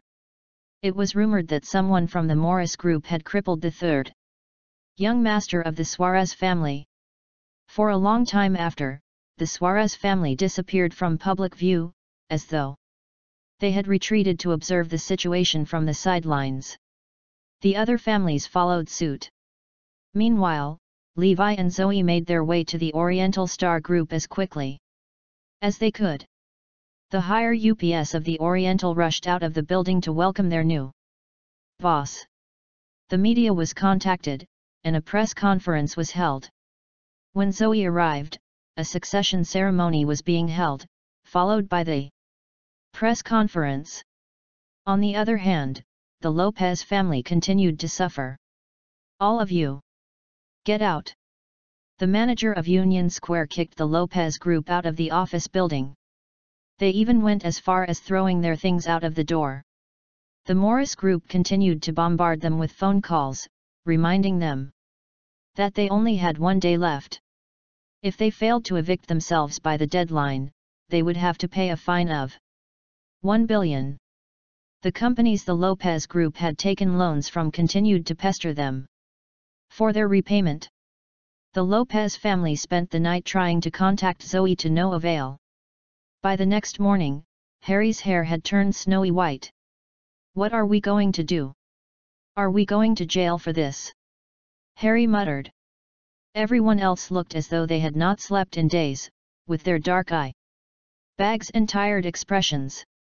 They were running out of ideas. Suddenly, a piece of news on the TV caught their attention. "Hey! Isn't that Zoe?" Melanie exclaimed. "What? Zoe?" Everyone looked towards the TV to see Zoe sitting behind the desk at the Oriental Star Group press conference. The channel was reporting about the Oriental Star Group's transfer of ownership to Zoe, as well as her appointment as the chairperson and CEO of the company. According to estimations, the Oriental Star Group is worth around 5 to 6 billion. Ms. Lopez's spectacular leadership skills would help the Oriental grow and flourish even more, the reporter said, smiling. "What? She's the chairperson of the Oriental Star Group now. How can it be? Wasn't it worth at least 5 billion? The Protector Chapter 385. How did she do it? Am I dreaming?" The members of the Lopez family could feel themselves going crazy. They had not expected to be caught in this situation. They had envisioned Zoe begging in the streets after being thrown out of the family, yet she had defied their expectations. She had become the chairperson of a huge company worth billions. They regretted it immensely. Harry, in particular, wished he could turn back time and right his wrongs. Slap! Slap! He slapped Henry and Fabian across the face roughly. "How dare you suggest that I cut Aaron's family out of our lives? Look at Zoe now. We're never going to be able to bask in her glory now. I bet buying the company was easy for her," Harry yelled. Henry and Fabian fell silent. "Weren't you the one who made the decision? Why are you pushing the blame onto us now? What were you doing before that? How did she even do it?" Melanie asked, confused. "I bet she got in bed with some tycoon.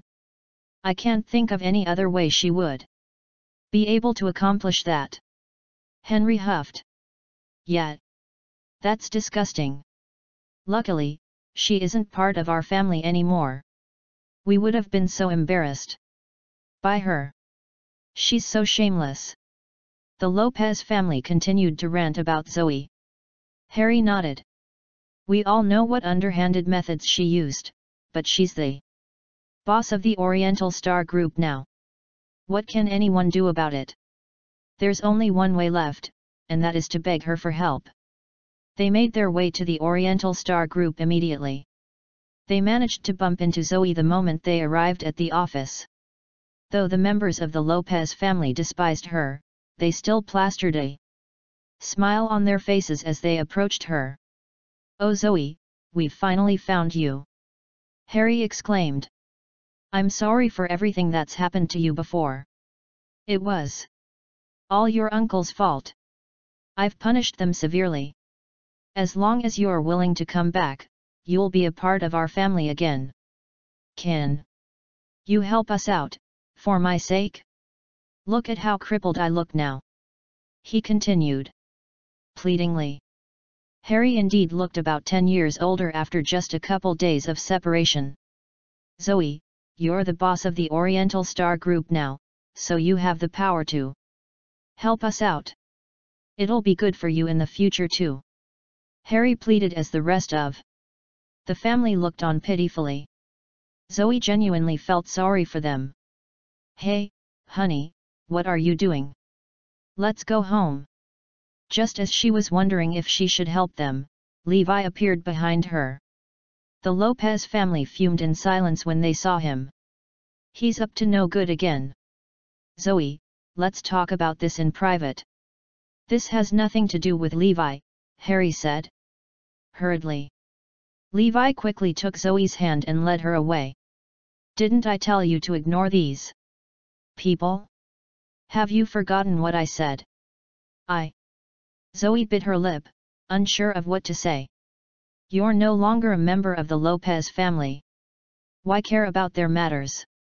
When will she realize she's too kind for her own good?" "What the hell do you mean, Levi Garrison?" Sean yelled in a panicked voice as Zoe was dragged further away from them by Levi. "Get out! We won't help you," Levi declared. Fine then. Do you want to know how Zoe got hold of her position at Oriental Star? Sean snickered. How? She slept with another man. The Protector Chapter 386. Sean pointed a finger at Levi as he scoffed, You don't know about it, do you? How do you think Zoe managed to convince those investors? How do you think? She paid for that office in Union Square? She did all that by sleeping with other older men. You have been cheated on. Ha ha ha. That's right. Levi Garrison, you idiot. Did you really think Zoe would wait 6 years for you? In your dreams. She slept with countless men during that period. Yeah, that's right. Zoe is a hooker who brings shame to the Lopez family. You disgusting bee. Do your parents know you are a slut? The situation had already turned sour, so the Lopez family could not care less anymore. They jumped in and kept insulting Zoe. Sob. Sob. Zoe teared up immediately after being ridiculed by her family. Sean scoffed, What are you crying for? You don't actually feel wronged, do you? Don't think we don't know about all the vile things you've done. We only kept quiet because it's embarrassing, idiot. Sean felt a chill run down his spine as soon as he finished speaking. It felt as if he had been kicked into icy water. When Sean turned and saw Levi's gaze, the former got so frightened that he almost fainted. What the hell is that? A monster? A murderer? That kind of gaze could puncture anyone's heart, and one look was sufficient to trigger nightmares. Boom. Levi was standing in front of Sean at the very next second. The former kicked a leg out forcefully. Spat. Sean spat blood after crushing into the wall and falling. He hadn't even stood up before Levi showed up right in front of him. Levi lifted Sean, pressing him against the wall. Levi's right hand was on Sean's neck, it was becoming tighter and tighter. Ugh. Arg. Sean's face turned purple soon after, and his eyes turned white as his legs kicked around aimlessly. He was suffocating. Levi is going to kill him. The Lopez family came around quickly. They hurried over to stop Levi. Unfortunately, Levi kicked every single one of them away before they could stop him. It was hopeless. Levi was intent on killing Sean. Sean's face was turning dark. Levi, no. You'll get in trouble for that. Zoe rushed over and pried Levi away. Thump. Sean fell onto the floor after Levi loosened his grip. Unfortunately, Sean fainted. As he had been out of air for too long. Hurry and take him to the hospital. The Lopez family quickly carried Sean and rushed him to the hospital. Harry and the others wanted to threaten Levi, but when they saw Levi's murderous gaze, they became so frightened that they couldn't speak. That's a lunatic. We can't mess with him.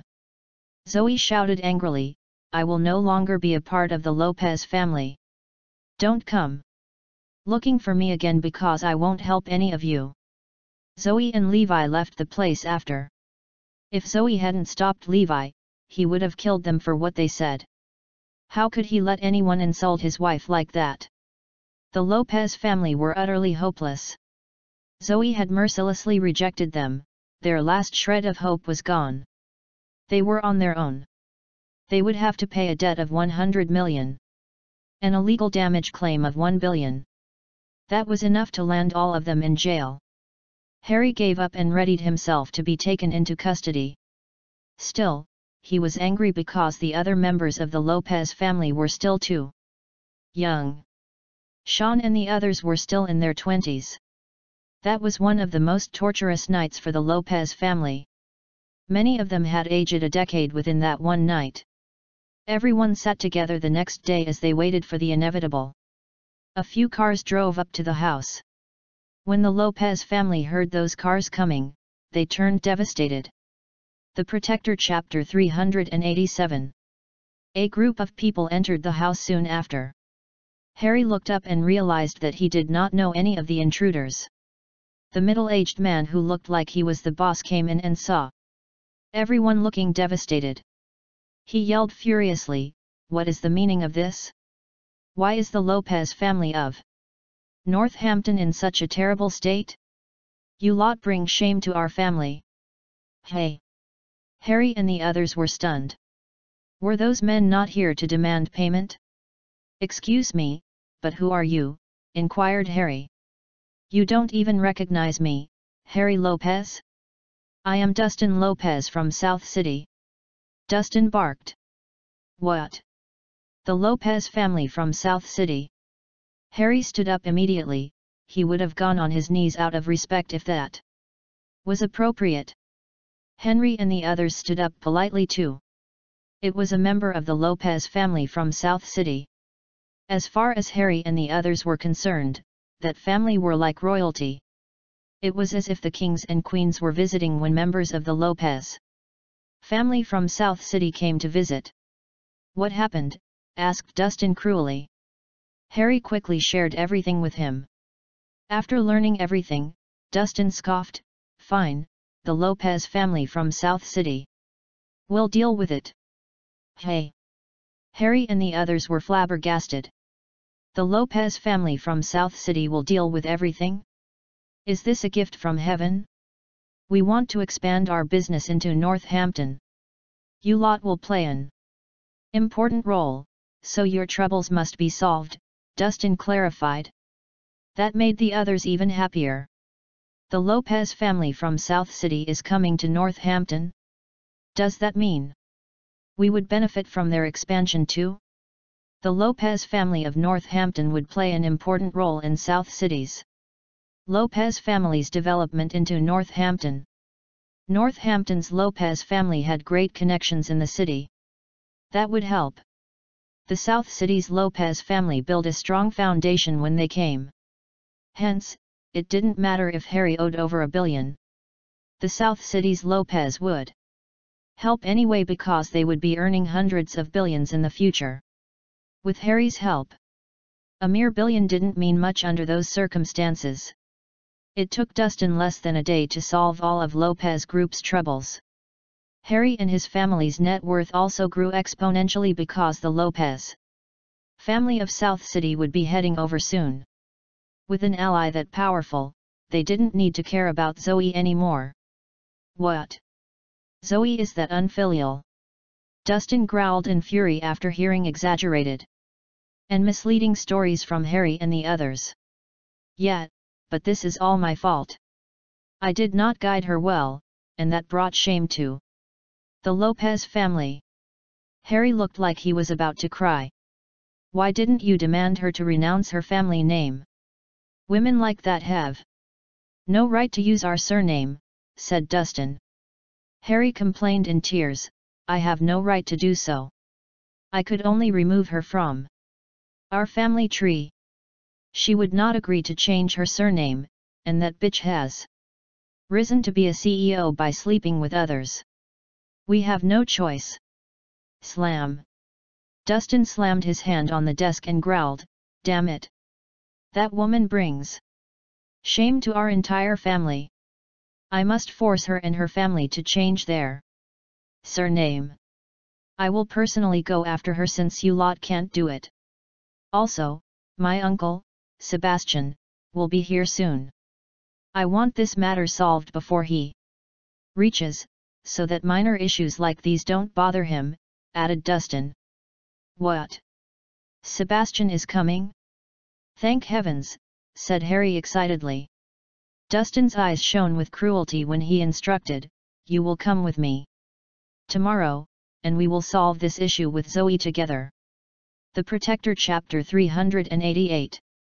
The Lopez family never thought they would see the day when they reached a new level. They were under the protection of the Lopez family from South City. That night, they were so excited that they could barely sleep. They were all looking forward to hurting Zoe the next day. They could finally their revenge. The next day, The Lopez family's fleet of cars marched proudly to Oriental Star Group. "Excuse me, do you have a reservation?" asked the receptionist immediately. When she saw the group of people coming. "I am here to talk to Zoe Lopez," scoffed Dustin, who was leading the way. "Oh, you're here for Ms. Lopez? Have you made an appointment?" "Ms. Lopez just joined us, so she is extremely busy now," replied the receptionist with a smile. They had seen Zoe clocking in before 7 a.m. that day. Dustin scoffed, "As if I need an appointment to talk to her." "Wait, sir. You must call ahead if you want to talk to Ms. Lopez. I just looked into the system. Ms. Lopez doesn't have any appointments with anyone today. Please do leave," the receptionist said politely. Slap. Dustin suddenly slapped the receptionist. That slap was so hard that the receptionist fell onto the floor and teared up. Everyone was surprised. No one thought Dustin would be that cruel. "Security! Someone call security!" Some spectators shouted instantly. A group of security guards showed up soon after. "Who's the troublemaker?" Dustin scoffed and instructed, "Take them down." The 4 muscular men standing behind him attacked. Moments later, over 20 security guards were lying on the floor and groaning in pain. Harry and the others were delighted to see that sight. The Lopez family from South City truly was something else. They were too cool. They were so powerful that they didn't need to care about anything. Dustin demanded cruelly, "Have Zoe Lopez come see me right away." More and more people gathered around the living room, and they stared at Dustin with their guard up. Everyone saw just how powerful the 4 men with him were. The situation became so dire that Zoe was alerted, and she and a few top managers went over. Zoe's expression changed when she saw Harry and the others there. "That's Zoe. That's the unfilial woman who has been tarnishing and destroying our family name," Sean and Melanie informed right away. Dustin's domineering gaze turned to Zoe. "You're Zoe Lopez." "And you are?" asked Zoe curiously. Sean scoffed, "Listen up, Zoe. This is Mr. Dustin Lopez from South City, and by right, you should refer to him as Grandpa. However, you are not worthy of doing so." "Hey? The Lopez family from South City." Zoe's expression changed, and her eyes shone as she had her guard up. "Zoe Lopez, you will change your surname today. You are not allowed to keep it, because your claim has been revoked." Dustin glared evilly at Zoe. "Excuse me? My surname is revoked." Zoe refuted, "Well, it's true that I have been removed from the family tree, but my name is Zoe Lopez, and no one can change that. The law accepts my name, and the name on my identity card and account will remain as Zoe Lopez. No one can change that." Henry and the others stoked the fire by adding, "See? She has always been that unreasonable." Zoe's attitude infuriated Dustin, and he shouted, "This is not up to you. The country has its laws, but the family has rules too. I represent the Lopez family from South City, and I say that you are changing your surname." The Protector Chapter 389. Zoe was angry too, and she insisted, "And I say that it will not happen. My name is Zoe Lopez, and no one can change that." "Fine, you forced me to do this. Guys, take her away. She will change her surname one way or another," commanded Dustin. The 4 men who had come with Dustin took Zoe away forcefully. Oriental Star Group was in a mess. Still, their opponent was a powerful figure from South City, so what could they do? "This is our family's internal matter, and if anyone dares to butt in, the Lopez family from South City will show no mercy," threatened Dustin before he left. That frightened everyone even more. In the end, Zoe was dragged back to the family's home. They forced Zoe to kneel in front of the Lopez family's ancestral hall. "Sir, we have talked to the related departments, and Zoe's surname can be changed at any time." Upon hearing that report, Dustin turned to Zoe and scoffed, "Pick any other surname. You are not worthy to be called a Lopez." Zoe shook her head. "That will never happen. My name is Zoe Lopez, and I will not stand idly by even if you have the departments legally change my name. I will just change it back." Everyone was shocked by Zoe's persistence. "Damn you, Zoe Lopez! How dare you disregard the family rules?" Dustin could feel his authority being challenged, and that infuriated him. "Sir, that is how she has always been. She has never respected the Lopez family. In Northampton or in South City." Sean and the others kept stoking the fire from the side. "I will order you one last time. Change your freaking surname." Dustin growled as he forced his anger down. Zoe remained stubborn and ignored her safety then. "No freaking way. You can demand 100 times, but my answer will remain the same." Dustin didn't look angry. Instead, he laughed and commented, "Fine then, you're being stubborn. Guys, prepare the whips in accordance with the family rules. I will hit her until she bows down." Dustin had just finished speaking when two of his subordinates approached with a long whip.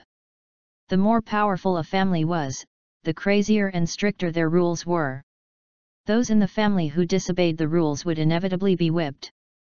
The whip would be so strong and harsh that its victim would need at least 10 days of bed rest to recover. Even Harry trembled at the sound of it.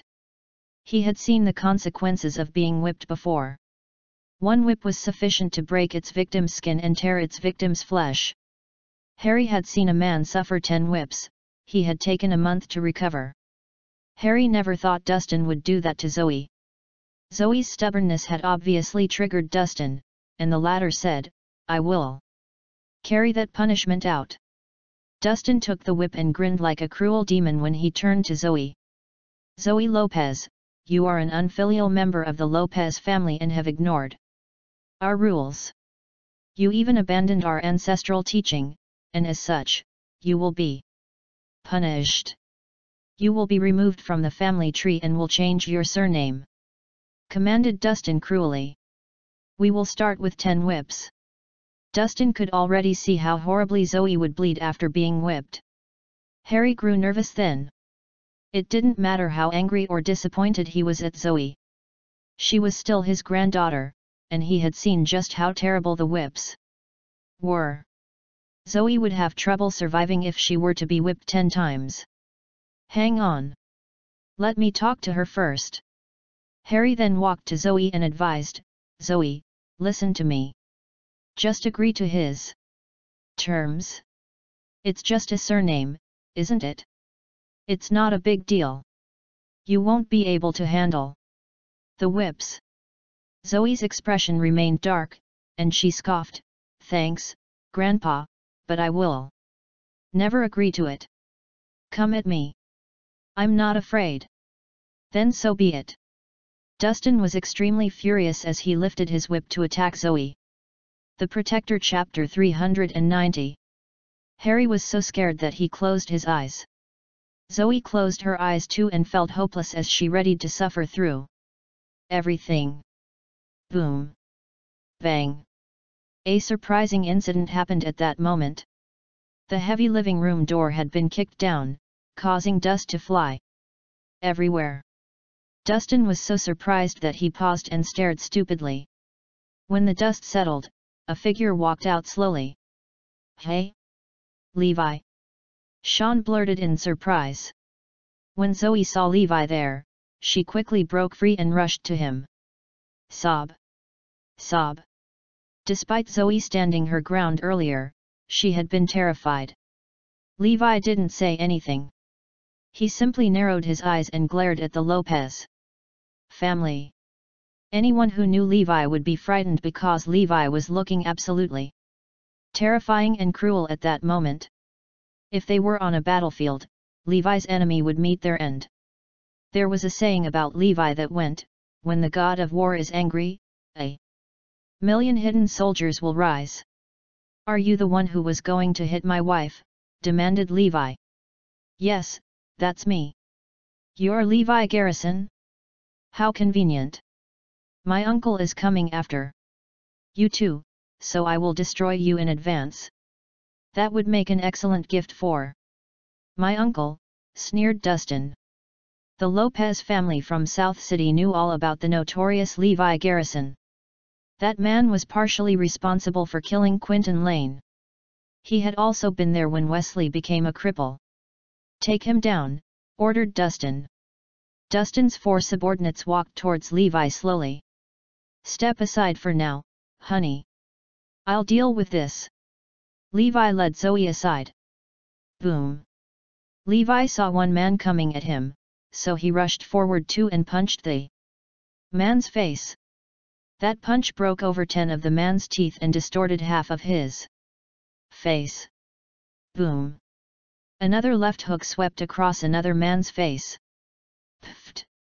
The man fell down and fainted from that one punch. Boom. Boom. The 2 remaining men were punched too and would need at least 1 month of bed rest. What? He's that strong. Levi's strength surprised everyone. He's that good of a fighter? The one who was most afraid was none other than Dustin Lopez. He knew just how powerful the 4 men he had brought with him were. Dustin felt a little scared when he saw Levi approaching him. Do you even realize what you're doing? Dustin had the whip in his hand when he warned, Levi Garrison, you are dead. Because you kept challenging the Lopez family of South City. My uncle is coming all the way over just to defeat you. If you go down on your knee and beg for my forgiveness now, I might think about letting you go. Levi sneered. He snatched the whip away from Dustin the very next second. Levi checked the whip out and chuckled, so this is the whip for carrying out the punishment? It's quite sturdy. Dustin couldn't help but sweat in fear as he scolded, I'm warning you, Levi Garrison. Calm down. Don't act impulsively or you and your wife will suffer dire consequences. Levi grinned, I heard that you were going to whip my wife 10 times. Is that right? Hey? No, I whip. Levi suddenly slashed the whip at Dustin. One whip was all it took to tear through Dustin's clothes and leave a deep and bloody wound. Ah! Dustin screamed in agony. That painful shout got Harry and the others to back away. Whip. Levi whipped Dustin once more. That second whip got Dustin's clothes to fall from his body, and the second bloody mark on his fat body gave everybody goosebumps. The Protector Chapter 391. Ah! Dustin was rolling on the floor and screaming in pain.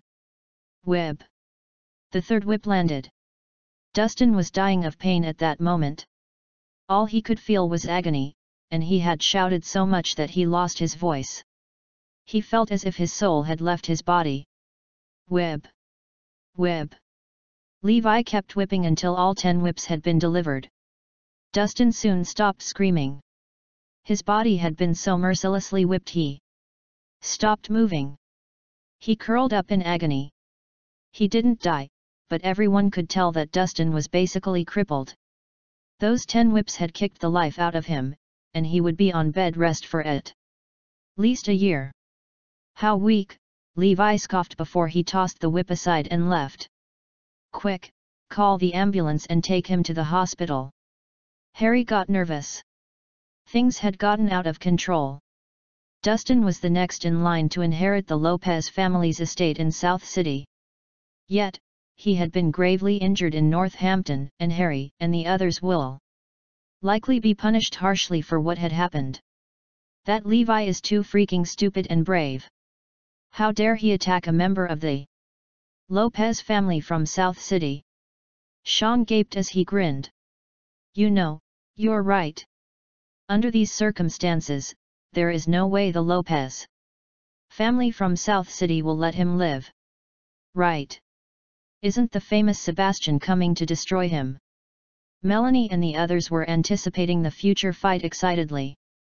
In the end, Dustin survived the incident, but the hospital reported that he would have a lot of complications in the future. For example, Dustin might go into a coma and never wake up. It was also likely Dustin would become a lunatic. Neither situation was what the Lopez family of South City wanted. That was their next commander. It would be a total joke if he turned into a lunatic. The Lopez family could not accept a humiliation like that. When the Lopez family in South City learned of what had happened, they got angry. They announced they would avenge Dustin, even if it meant toppling the entire Northampton. 3 men were in line to succeed and lead the next generation of the Lopez family. Quinton had been killed. Wesley was crippled. And Dustin might be comatose. Who would be okay with something like that? The famous Sebastian was going to head to Northampton in the following week, but he showed up the following day after hearing about what had happened. In a backyard of a mansion in South City, an elderly man in an old-fashioned outfit was sitting by the table, enjoying his tea. That man was the renowned Sebastian.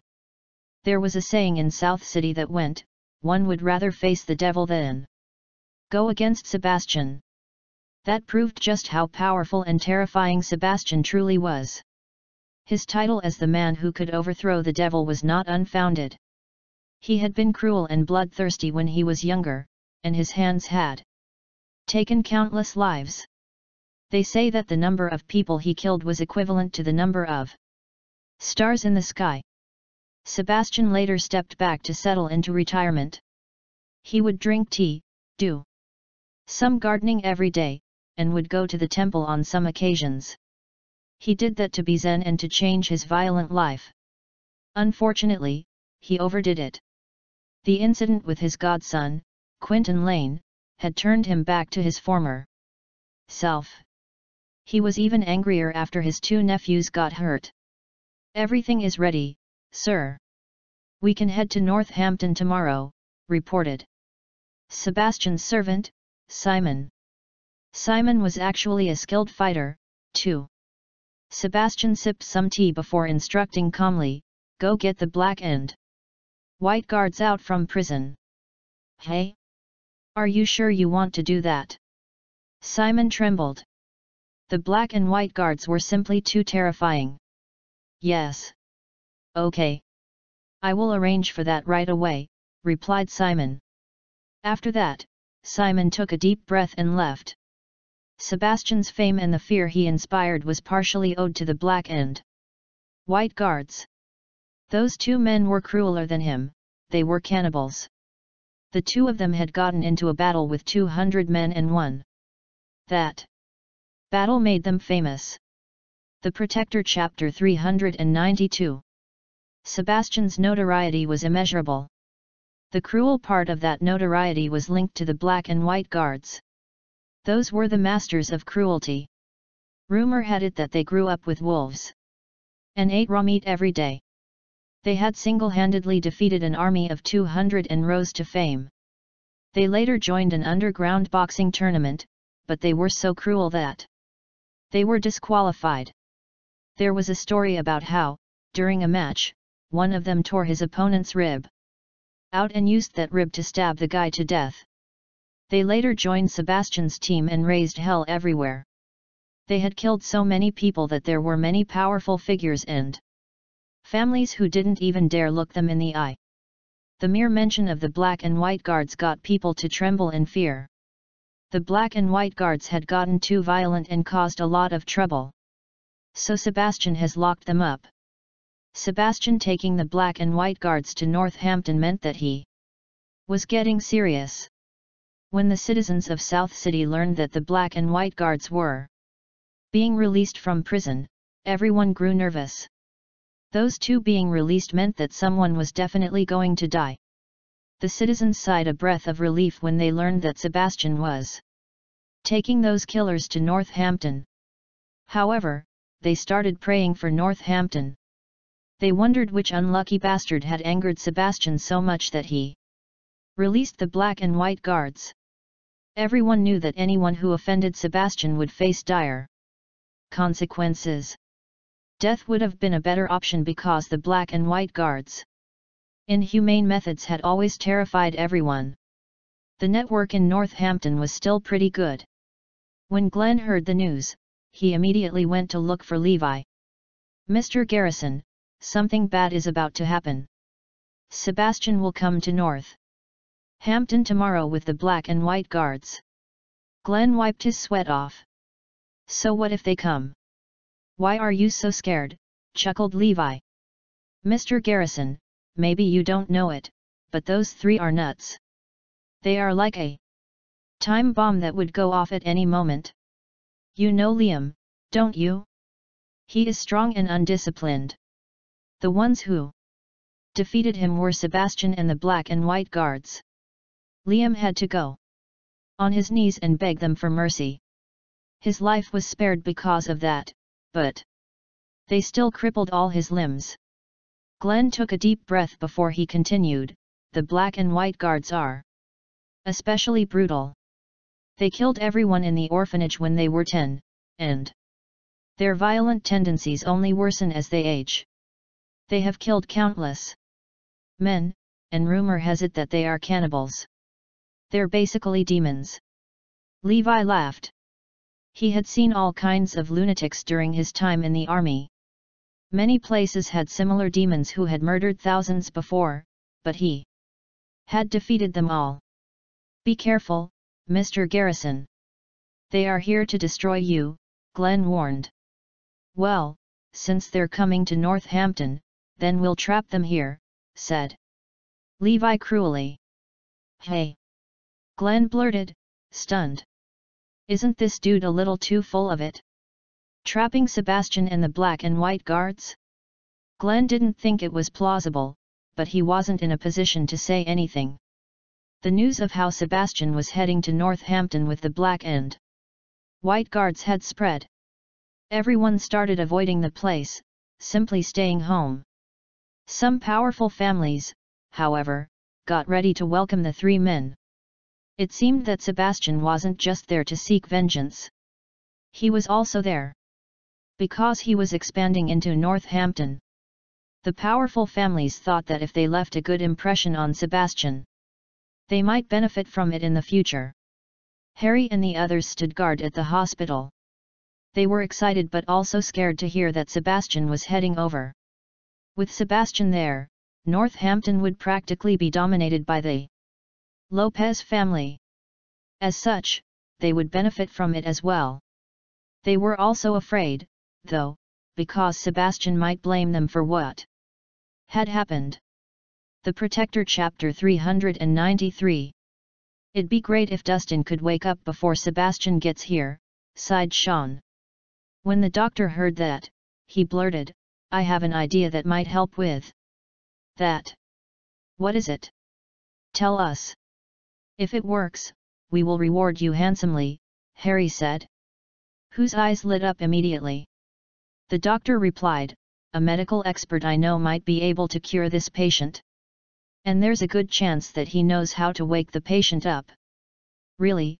asked Harry, whose eyes shone with hope just like his family's eyes were. "Yes, he is definitely the top in the medical field in Arudia.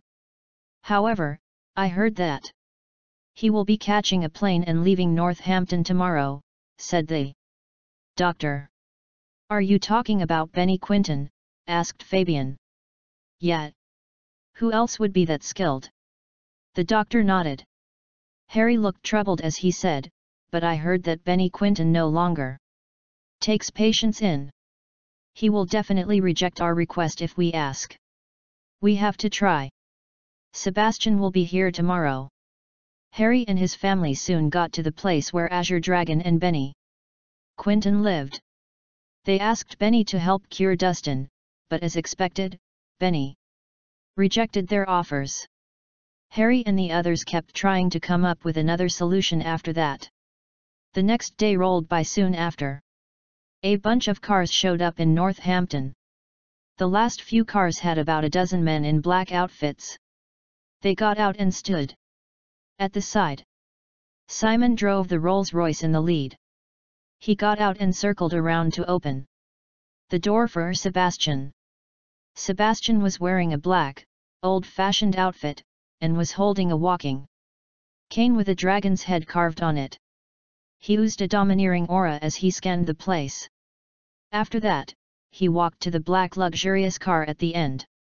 The car seeped a chilling aura, and it shook so violently that it seemed that it might topple itself over. "Stay in the car and do not leave until I give the say-so," instructed Sebastian. Only then did the car stop shaking. Simon was trembling in fear because that was the car the black and white guards took. If those two showed up on the street, the entire place would definitely turn upside down. Simon later led Sebastian into the hospital, and they headed into Dustin's room. Thump! Harry and the others got down on their knees in front of Sebastian.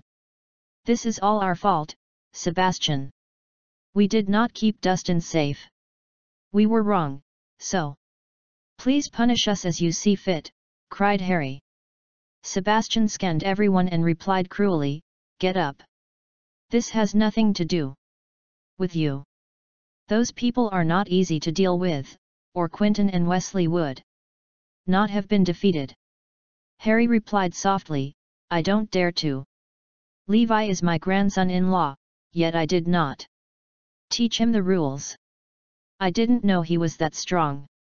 I said, stand up." Sebastian suddenly raised his voice. That made Harry and the others jump up in fright. They stopped bullshitting then. Sebastian went to check on Dustin. "What did the doctor say?" he asked. "It's not good. He will not be able to wake up for the time being and might stay in a persistent vegetative state," answered Harry. Sebastian looked devastated then. "However, there is still hope. Benny Quinton is in Northampton, and he is the best expert in the medical field. We asked him to come over yesterday, but he rejected our offer. His plane will be taking off today, and he should be boarding in 2 hours." Sebastian's eyes shone with a cruel glint upon hearing that. "Simon, go get Benny Quinton over. Do not let him board that airplane." The Protector Chapter 394. Harry then added, "Still, you shouldn't hold out so much hope because Benny has a rule about how he doesn't do private calls. The god of war, Liam Macy, dragged Benny over once. Things did not end well." Sebastian's eyes burned with untamed fury as he roared, "That puny Liam Macy is nothing compared to me. I can hire anyone he can hire, and I am capable of convincing people he can't convince. Go get Benny Quinton over right away. He must cure my nephew." Simon nodded, "Understood. There isn't a person on earth who wouldn't come at your command." "That's right. Those who disobey me will meet an untimely end," scoffed Sebastian. Harry and the others trembled as they stood at Sebastian's side. Sebastian's aura was too strong. Everyone felt the weight of mountains crushing on them when they heard him speak. As such, they were all sweating then.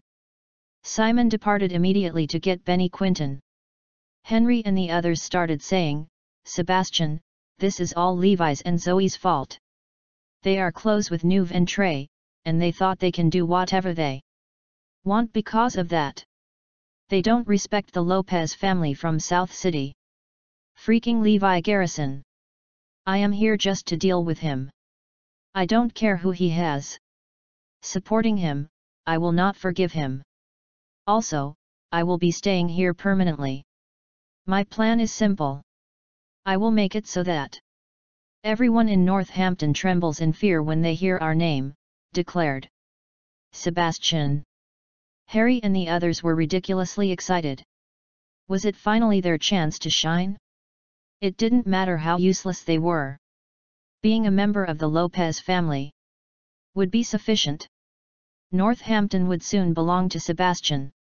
Liam Macy, Winston Gonzalez, and the Northampton Chamber of Commerce would all fall. No one could beat Sebastian. At that moment, Harry and the others had started fantasizing about their future. Simon hurried over to the airport with about 10 men. Levi had personally driven the car to take Benny Quinton and his assistant to the airport. At first, Levi wanted to use a military plane to take Benny straight to Vermont. But Benny rejected that offer. That was how Benny Quinton was. He was an ordinary doctor with a pure soul. Levi kept them company until they went into the waiting lounge. Unfortunately, a van stopped at the airport after Levi had left. Simon and over 10 men rushed into the airport. Benny and his assistant had just gotten their boarding passes and were heading towards the gate. However, over 10 men showed up in front of them. "Mr. Benny Quinton, please come with us." Simon was swift. He never gave Benny a chance to talk before he grabbed them. When Benny and his assistant finally came around, they were already in the van.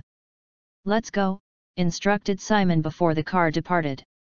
At the hospital, Benny Quinton and his assistant were forcefully dragged into the patient's room. Everyone turned serious and polite when they saw Benny Quinton there. Sebastian, however, glared in disdain and scoffed, "I hate educated people like you. So pretentious." Benny grinned, "Then why do you insist on bringing me here?" "Because you are a doctor who can cure patients. That is all you are worthy of." Sebastian pointed at Dustin, then ordered cruelly, "Treat my nephew right now. If you succeed, I will give you a total of 1 billion. If not, you can choose if you'd like to keep your arms or your legs." Sebastian's barbaric style stunned Benny. Liam Macy had been a powerful bully too, but even that man had shown a little respect to Benny. The man in front of Benny was utterly despicable and unrestrained.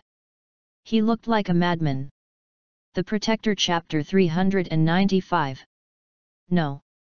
You have your rules, but so do I," refuted Benny. "As I said, educated people like you are horrible. Isn't your job to cure the sick? Why aren't you treating him? Where is your so-called moral?" scoffed Sebastian. "You were immoral and kidnapped me, so I have no obligations to help you," persisted Benny. Sebastian laughed aloud. "There are just too many ways to force your hand." "Simon." Simon received the message immediately. Slam. Simon kicked Benny's assistant to the floor. "Arg!" the assistant cried. "What the hell are you doing?" demanded Benny in a worried tone. "I will cripple him if you refuse to treat the man," said Simon as he increased the pressure on the assistant's ankle. That prompted the assistant to shout even more. Harry and the others were horrified when they saw that Sebastian was too cruel. All he knew was to tap into his violence to solve his problems. Benny had no choice but to nod and said, "Okay, fine. I'll treat him." "Wouldn't it have been much better if you had just agreed to do so early on?" gloated Sebastian. There were simply too many ways to force Benny's hand. The cruelest among them was to lock Benny and his assistant in with the black and white guards. Benny probably would have raised the white flag in under 30 seconds. Benny and his assistant quickly dove in to treat Dustin. "You better treat him well, or you will end up just like him," threatened Sebastian. After taking Benny and his assistant to the airport, Levi returned to Morris Group.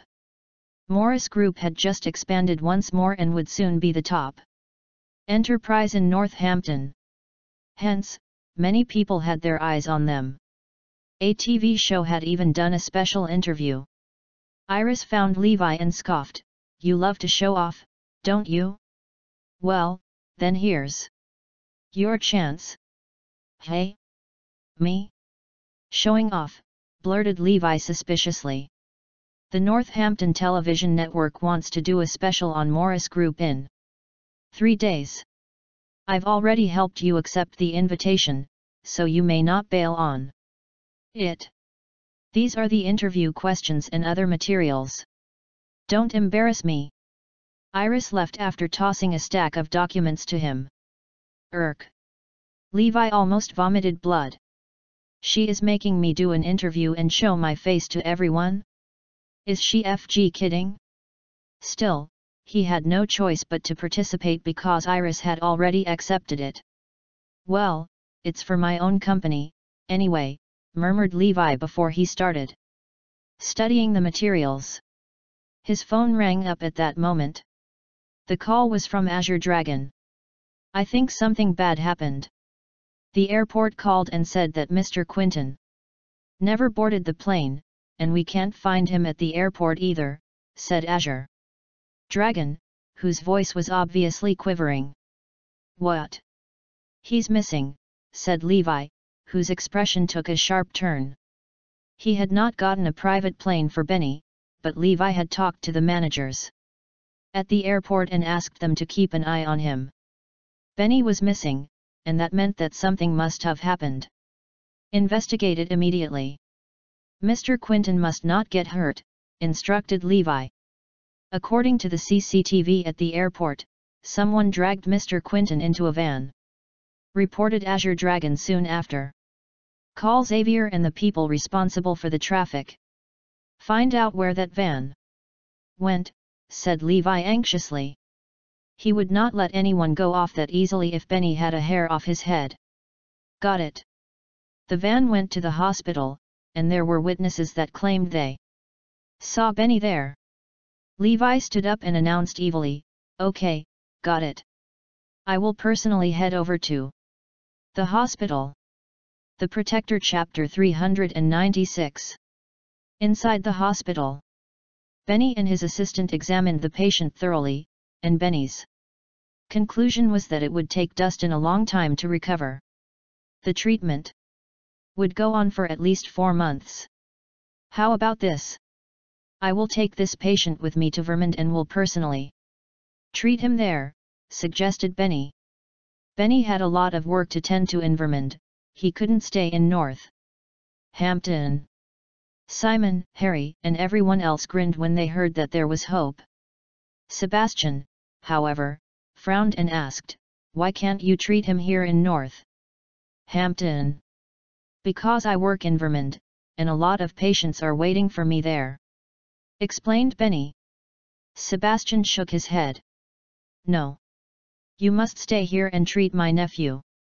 You are not to leave or treat anyone else during this period. Focus only on my nephew, and you may leave when he is back on his feet. You may reject my offer, but he will have to stay, and who knows how long he'll survive. Sebastian was staring at Benny's assistant at that moment. The assistant trembled in fear. If he stayed, he would definitely be killed. Sebastian had always been that barbaric, and he didn't give Benny a chance to say anything else. Benny was so frustrated that he felt as if he would explode. He couldn't stay in Northampton because he simply had too much to do in Vermont. Sir, I promise I'll revive him in Vermont. Can I please take him there? Asked Benny. No. There will be no further discussion. You will stay right here in North Hampton, and you will treat my nephew. Sebastian's eyes shone with fury. Oh right, I just remembered that Northampton has a private hospital. Transfer him over right away. Benny Quinton, you will come with us, ordered Sebastian. I'll get started on the paperwork right away, replied Simon. Benny was nervous then. Is this Sebastian guy going to imprison me and force me to treat his nephew? Levi arrived at the hospital at that moment. He paused when he saw the cars there. However, he had not stopped because there were over 10 similar cars parked in a straight line. He had stopped because he had sensed 2 dangerous auras seeping out of one of the cars. There were a number of good fighters in Northampton. Some examples would be Jack Smith's invincible 13, who were all amazing fighters. However, compared to the 2 men inside the car, all 13 men seemed puny. Despite all that, the aura only made Levi take one look. He had been on the battlefield for 5 years, so he had seen all kinds of outstanding fighters before. He was simply curious as to why someone like that would show up in North Hampton.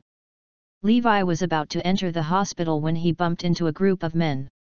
Simon had made the arrangements to transfer Dustin Lopez, and Benny was there with them.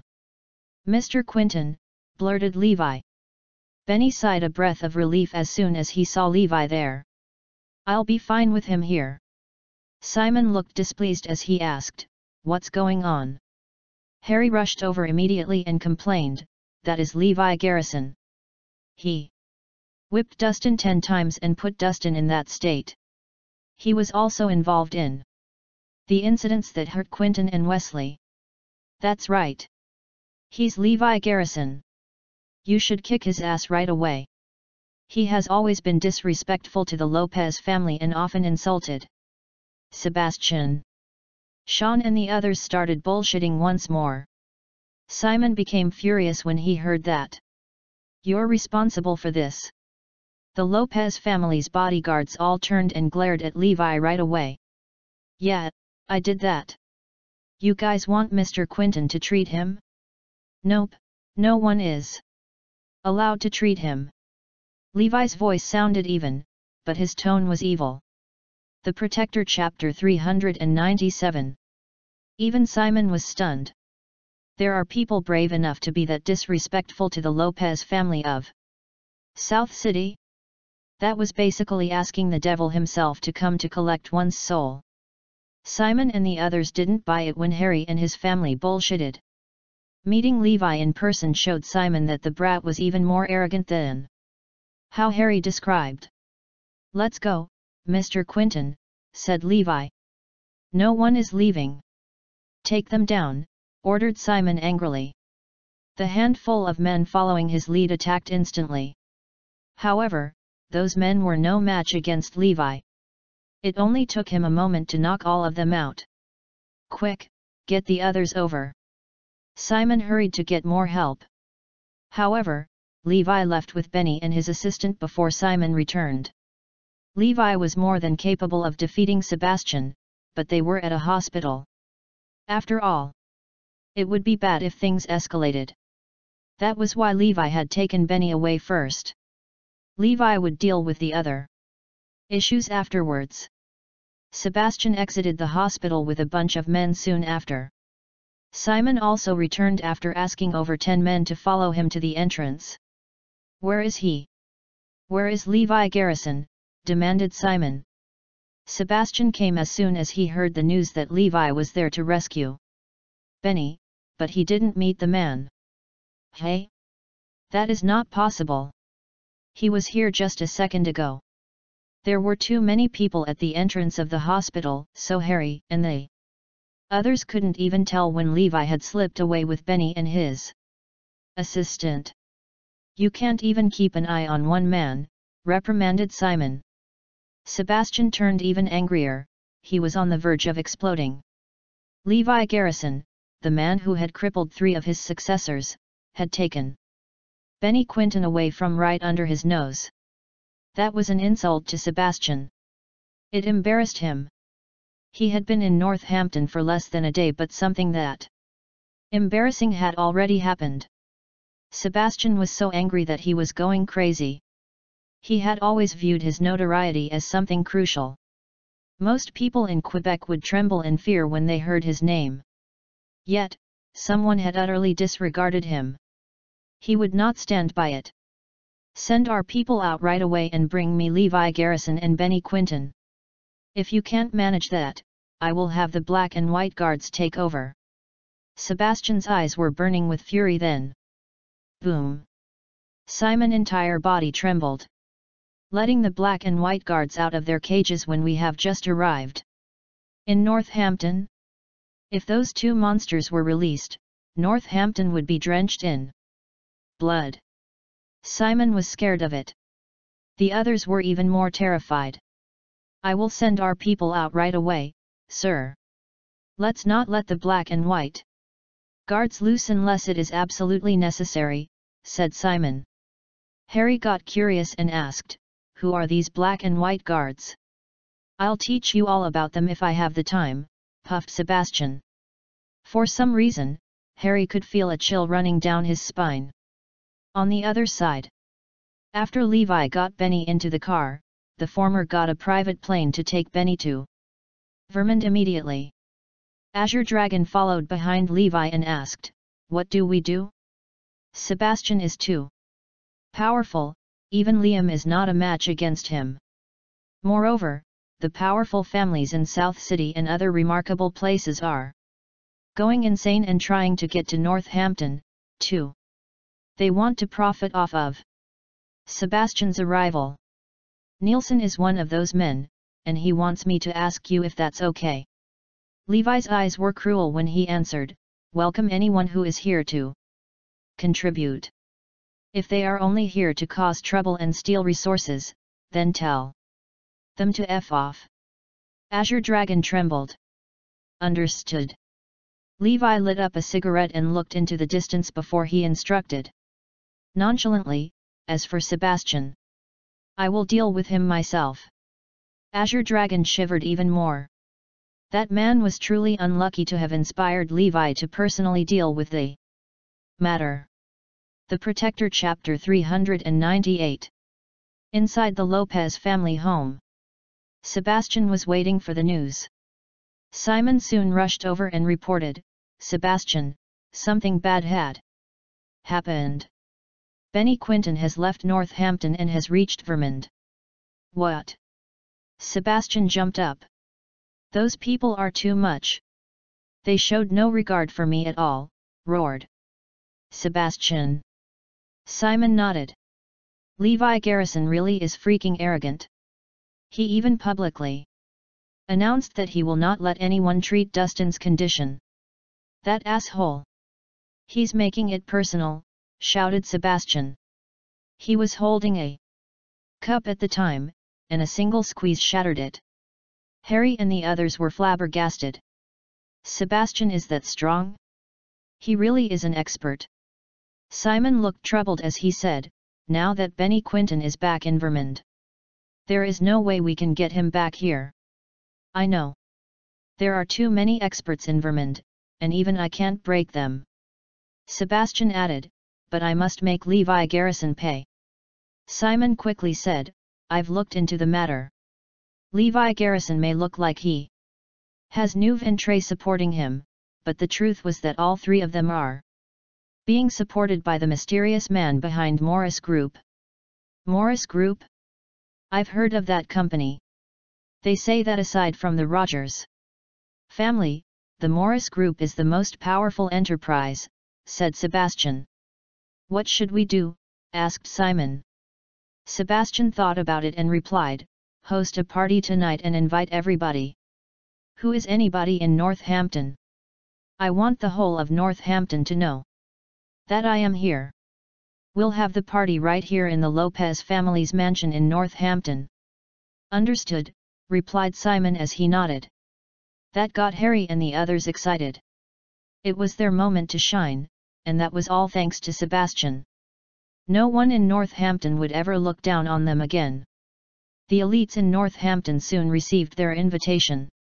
Winston Gonzalez, the 4 representatives of Northampton Chamber of Commerce, Glenn Rogers of the Rogers family, and all other wealthy families were also invited.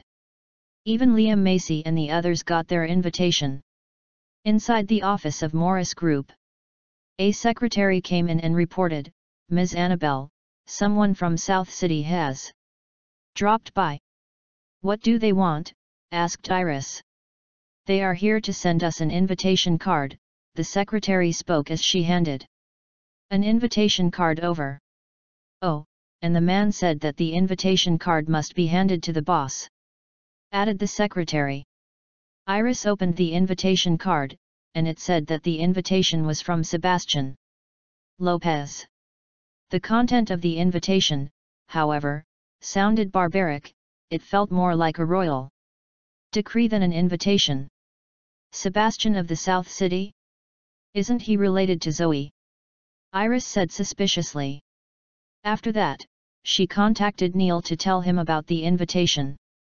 Neil, in turn, brought the invitation card to Levi. Sebastian is hosting a party today, and he has actually invited you over. Are you going? Asked Neil with a grin. Levi smiled mysteriously and read the invitation card as he planned his next move. Everyone in Northampton was nervous at that moment. They knew Sebastian Lopez had suddenly traveled to Northampton. Worse still, there were rumors about how he had brought the gods of assassinations known as the Black and White Guards over. It seemed that a bloody storm was inevitable in Northampton. What worried everyone, even more, was the fact that Sebastian seemed interested in extending his business to Northampton. To some, that news was devastating. Sebastian could single-handedly force everyone in Northampton to bow down to him, and his cruel methods horrified everyone. He had thrown a party that night, and it seemed that his intention wasn't pure. The Protector Chapter 399. Sebastian had thrown the party for two reasons. The first was to tell all of Northampton that he, Sebastian Lopez, was there. The second was to have everyone pick a side. Those who stood with him would be fine, and those who chose otherwise would die before they know it. Harry personally looked into all the details of the party and quickly decorated the place. When evening rolled by, many luxurious cars drove to the Lopez family's house. Everyone who was anyone in Northampton had shown up. All their net worth was over 10 billion, and they used to treat Harry and the others like they were nothing. However, those same people had been bowing down to Harry and greeting him politely that day. Harry was delighted. He had never enjoyed a treatment like that before. It seemed that having someone strong supporting them had made all the differences. Sean Lopez was having fun too. Back in the days, he was the one who had to bow down to the other wealthy kids and appease them. Even Melanie was benefiting from all that. Many young and powerful men had approached her to chat and flirt with her. That put Melanie on cloud nine. Zoe Lopez is not so great. She is nothing now. Henry laughed. Yes, that's right. I am so proud to be a member of the Lopez family. Hello, Mr. Lopez. Winston, Eric, and a number of other elites greeted Harry. Harry was so excited that he almost fainted. He hadn't even dared to fantasize about such a thing in the past. The most powerful men in Northampton had come to greet him. Even one of the most popular guys in Northampton, Glenn Rogers, had approached Harry. When 8 o'clock rolled by, almost everyone who had been invited had shown up. Everyone sat in their seats as they waited patiently for Sebastian to show up.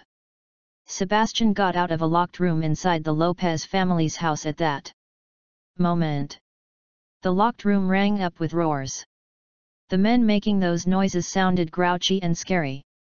The cold aura spewing out of that room made everyone shiver in fear. Simon warned Fabian, "Remember to keep an eye on this door. Do not open it, or you'll die before you know it." "Understood," replied Fabian. He had no idea what was locked in there, but given how Simon had warned him, he was certain that whatever's inside was horrifying. Unfortunately, the more scared Simon was, the more curious Fabian got. Fabian stood nervously by the door, and he peeped through the small window. One look was all it took. Ah! Fabian was so scared that he fell backwards. No one knew what he saw through that window, but he shouted fearfully, and he turned pale while dripping with sweat. After that, he hurried out of there. That night, everyone waited in the party hall. Sebastian Lopez is here. Everyone stood up to welcome him. Sebastian exuded an extremely powerful aura and his gaze was enough to get everyone trembling. If the legendary black and white guards were to show up too, everyone would be even more frightened. Everyone knew Sebastian being there meant that Northampton was pretty much his. It would be extremely difficult to live with him because he would not share any of his resources with anyone. Sebastian, greeted Winston and the other men who were sitting at the front. Sebastian swept his gaze across them before he scoffed and asked, "Who's the head of Morris Group?" The entire place turned quiet after Sebastian spoke. Everyone looked to one another, but no one dared to answer. "So? Where are the people from Morris Group?" asked Sebastian with a smile. "Sebastian, the people from Morris Group never showed up," someone piped up. Sebastian narrowed his eyes, and a terrifyingly cruel glint shimmered past his eyes. "Who said that the people from Morris Group aren't here?" A voice suddenly rang out. "The Protector Chapter 400. Everyone turned around. All they saw was a team of uniformed security guards walking in. The one leading them over was Seth, the head of security. He had a rolled-up scroll with him. "Hey!" Everyone was stunned. All other companies and family had sent their best and brightest as their representatives, but Morris Group had sent a group of security guards instead. That was such an arrogant move. It seemed like they weren't afraid of Sebastian at all. "Interesting," grinned Simon. Sebastian narrowed his eyes, but he laughed. "Morris Group really is something else for sending their security guard over." Seth stood forward and grinned before he said, "Sebastian, please allow me to introduce myself. I am Seth Wilson and am the head of security for Morris Group. My employer has asked me to send you a scroll with some words on it." Everyone gasped in shock when they heard that. Morris Group's arrogance was ridiculous. They had sent the head of the security guards as if someone of that rank was all Sebastian's invitation was worth. They were blatantly challenging Sebastian. No one, not even the ones with inside knowledge, knew what game Morris Group was playing. Glenn, for example, was totally clueless. He was a little worried about Levi's challenge going over the board and things spiraling out of control. Sebastian and the black and white guards were lunatics, after all, and if they were cornered, they would do something crazy. "You are nothing but a freaking security guard, yet you dare to talk to Sebastian? Drop dead, asshole." Sean already hated Seth, so the former wanted to use Sebastian's power to destroy the latter. "Guards! Come and cripple these idiots," shouted Henry angrily. "Hang on." Sebastian spoke up, "I'm curious and would like to see what the head of Morris Group has gotten for me. Go get it." Upon hearing that, Simon walked forward to take the scroll from Seth. "We will take out leave now," replied Seth before he turned around to leave. Sean wanted to stop Seth, but Simon glared at him. The Lopezes had no choice but to watch as Seth and the other security guards walked away. Simon brought the scroll to Sebastian. "Open it and see what's inside," instructed Sebastian, who was curious. Simon's long arm held the scroll as it rolled down. Boom! Everyone was stunned when they saw the content of the scroll. A pin-drop silence fell over the room. Their jaws dropped because the content was simply that surprising. Sebastian sensed that something was off, so he walked around to look at the scroll. Sebastian almost died of high blood pressure and anger when he saw it. The scroll read, "FG leave Northampton." That was absolutely barbaric. Turned out, sending the security guards over wasn't the only arrogant act they had prepared. The true display of arrogance was what happened next. No one had ever blatantly demanded Sebastian to leave a place before. In fact, Sebastian had been in that industry for several decades, but he had never been treated that way before. Destroy Morris Group. Simon and the Lopez family's security guards could not hold it in anymore. They wanted to crush Morris Group then and there. Simon suddenly realized why Levi had acted so freaking arrogantly. How could he not be arrogant when he had a boss who acted like that supporting him? Everyone sitting opposite the stage had their heads down. They were waiting for the inevitable storm. Infuriating Sebastian Lopez was a terrifying thing to do. The river would run red with blood, and mountains of bones would rise. It seemed that a bloody storm was heading for Northampton. Sebastian turned to everyone else and asked, "What do you guys know about the head of Morris Group? He's very mysterious and has never shown his face before. Even his subordinate, Neil, rarely shows up. However, he is probably extremely powerful because he was able to compete against the Northampton Chamber of Commerce and the Gonzalez family." Everyone chimed in. "And what do you think, Mr. Gonzalez?" asked Sebastian. To be continue.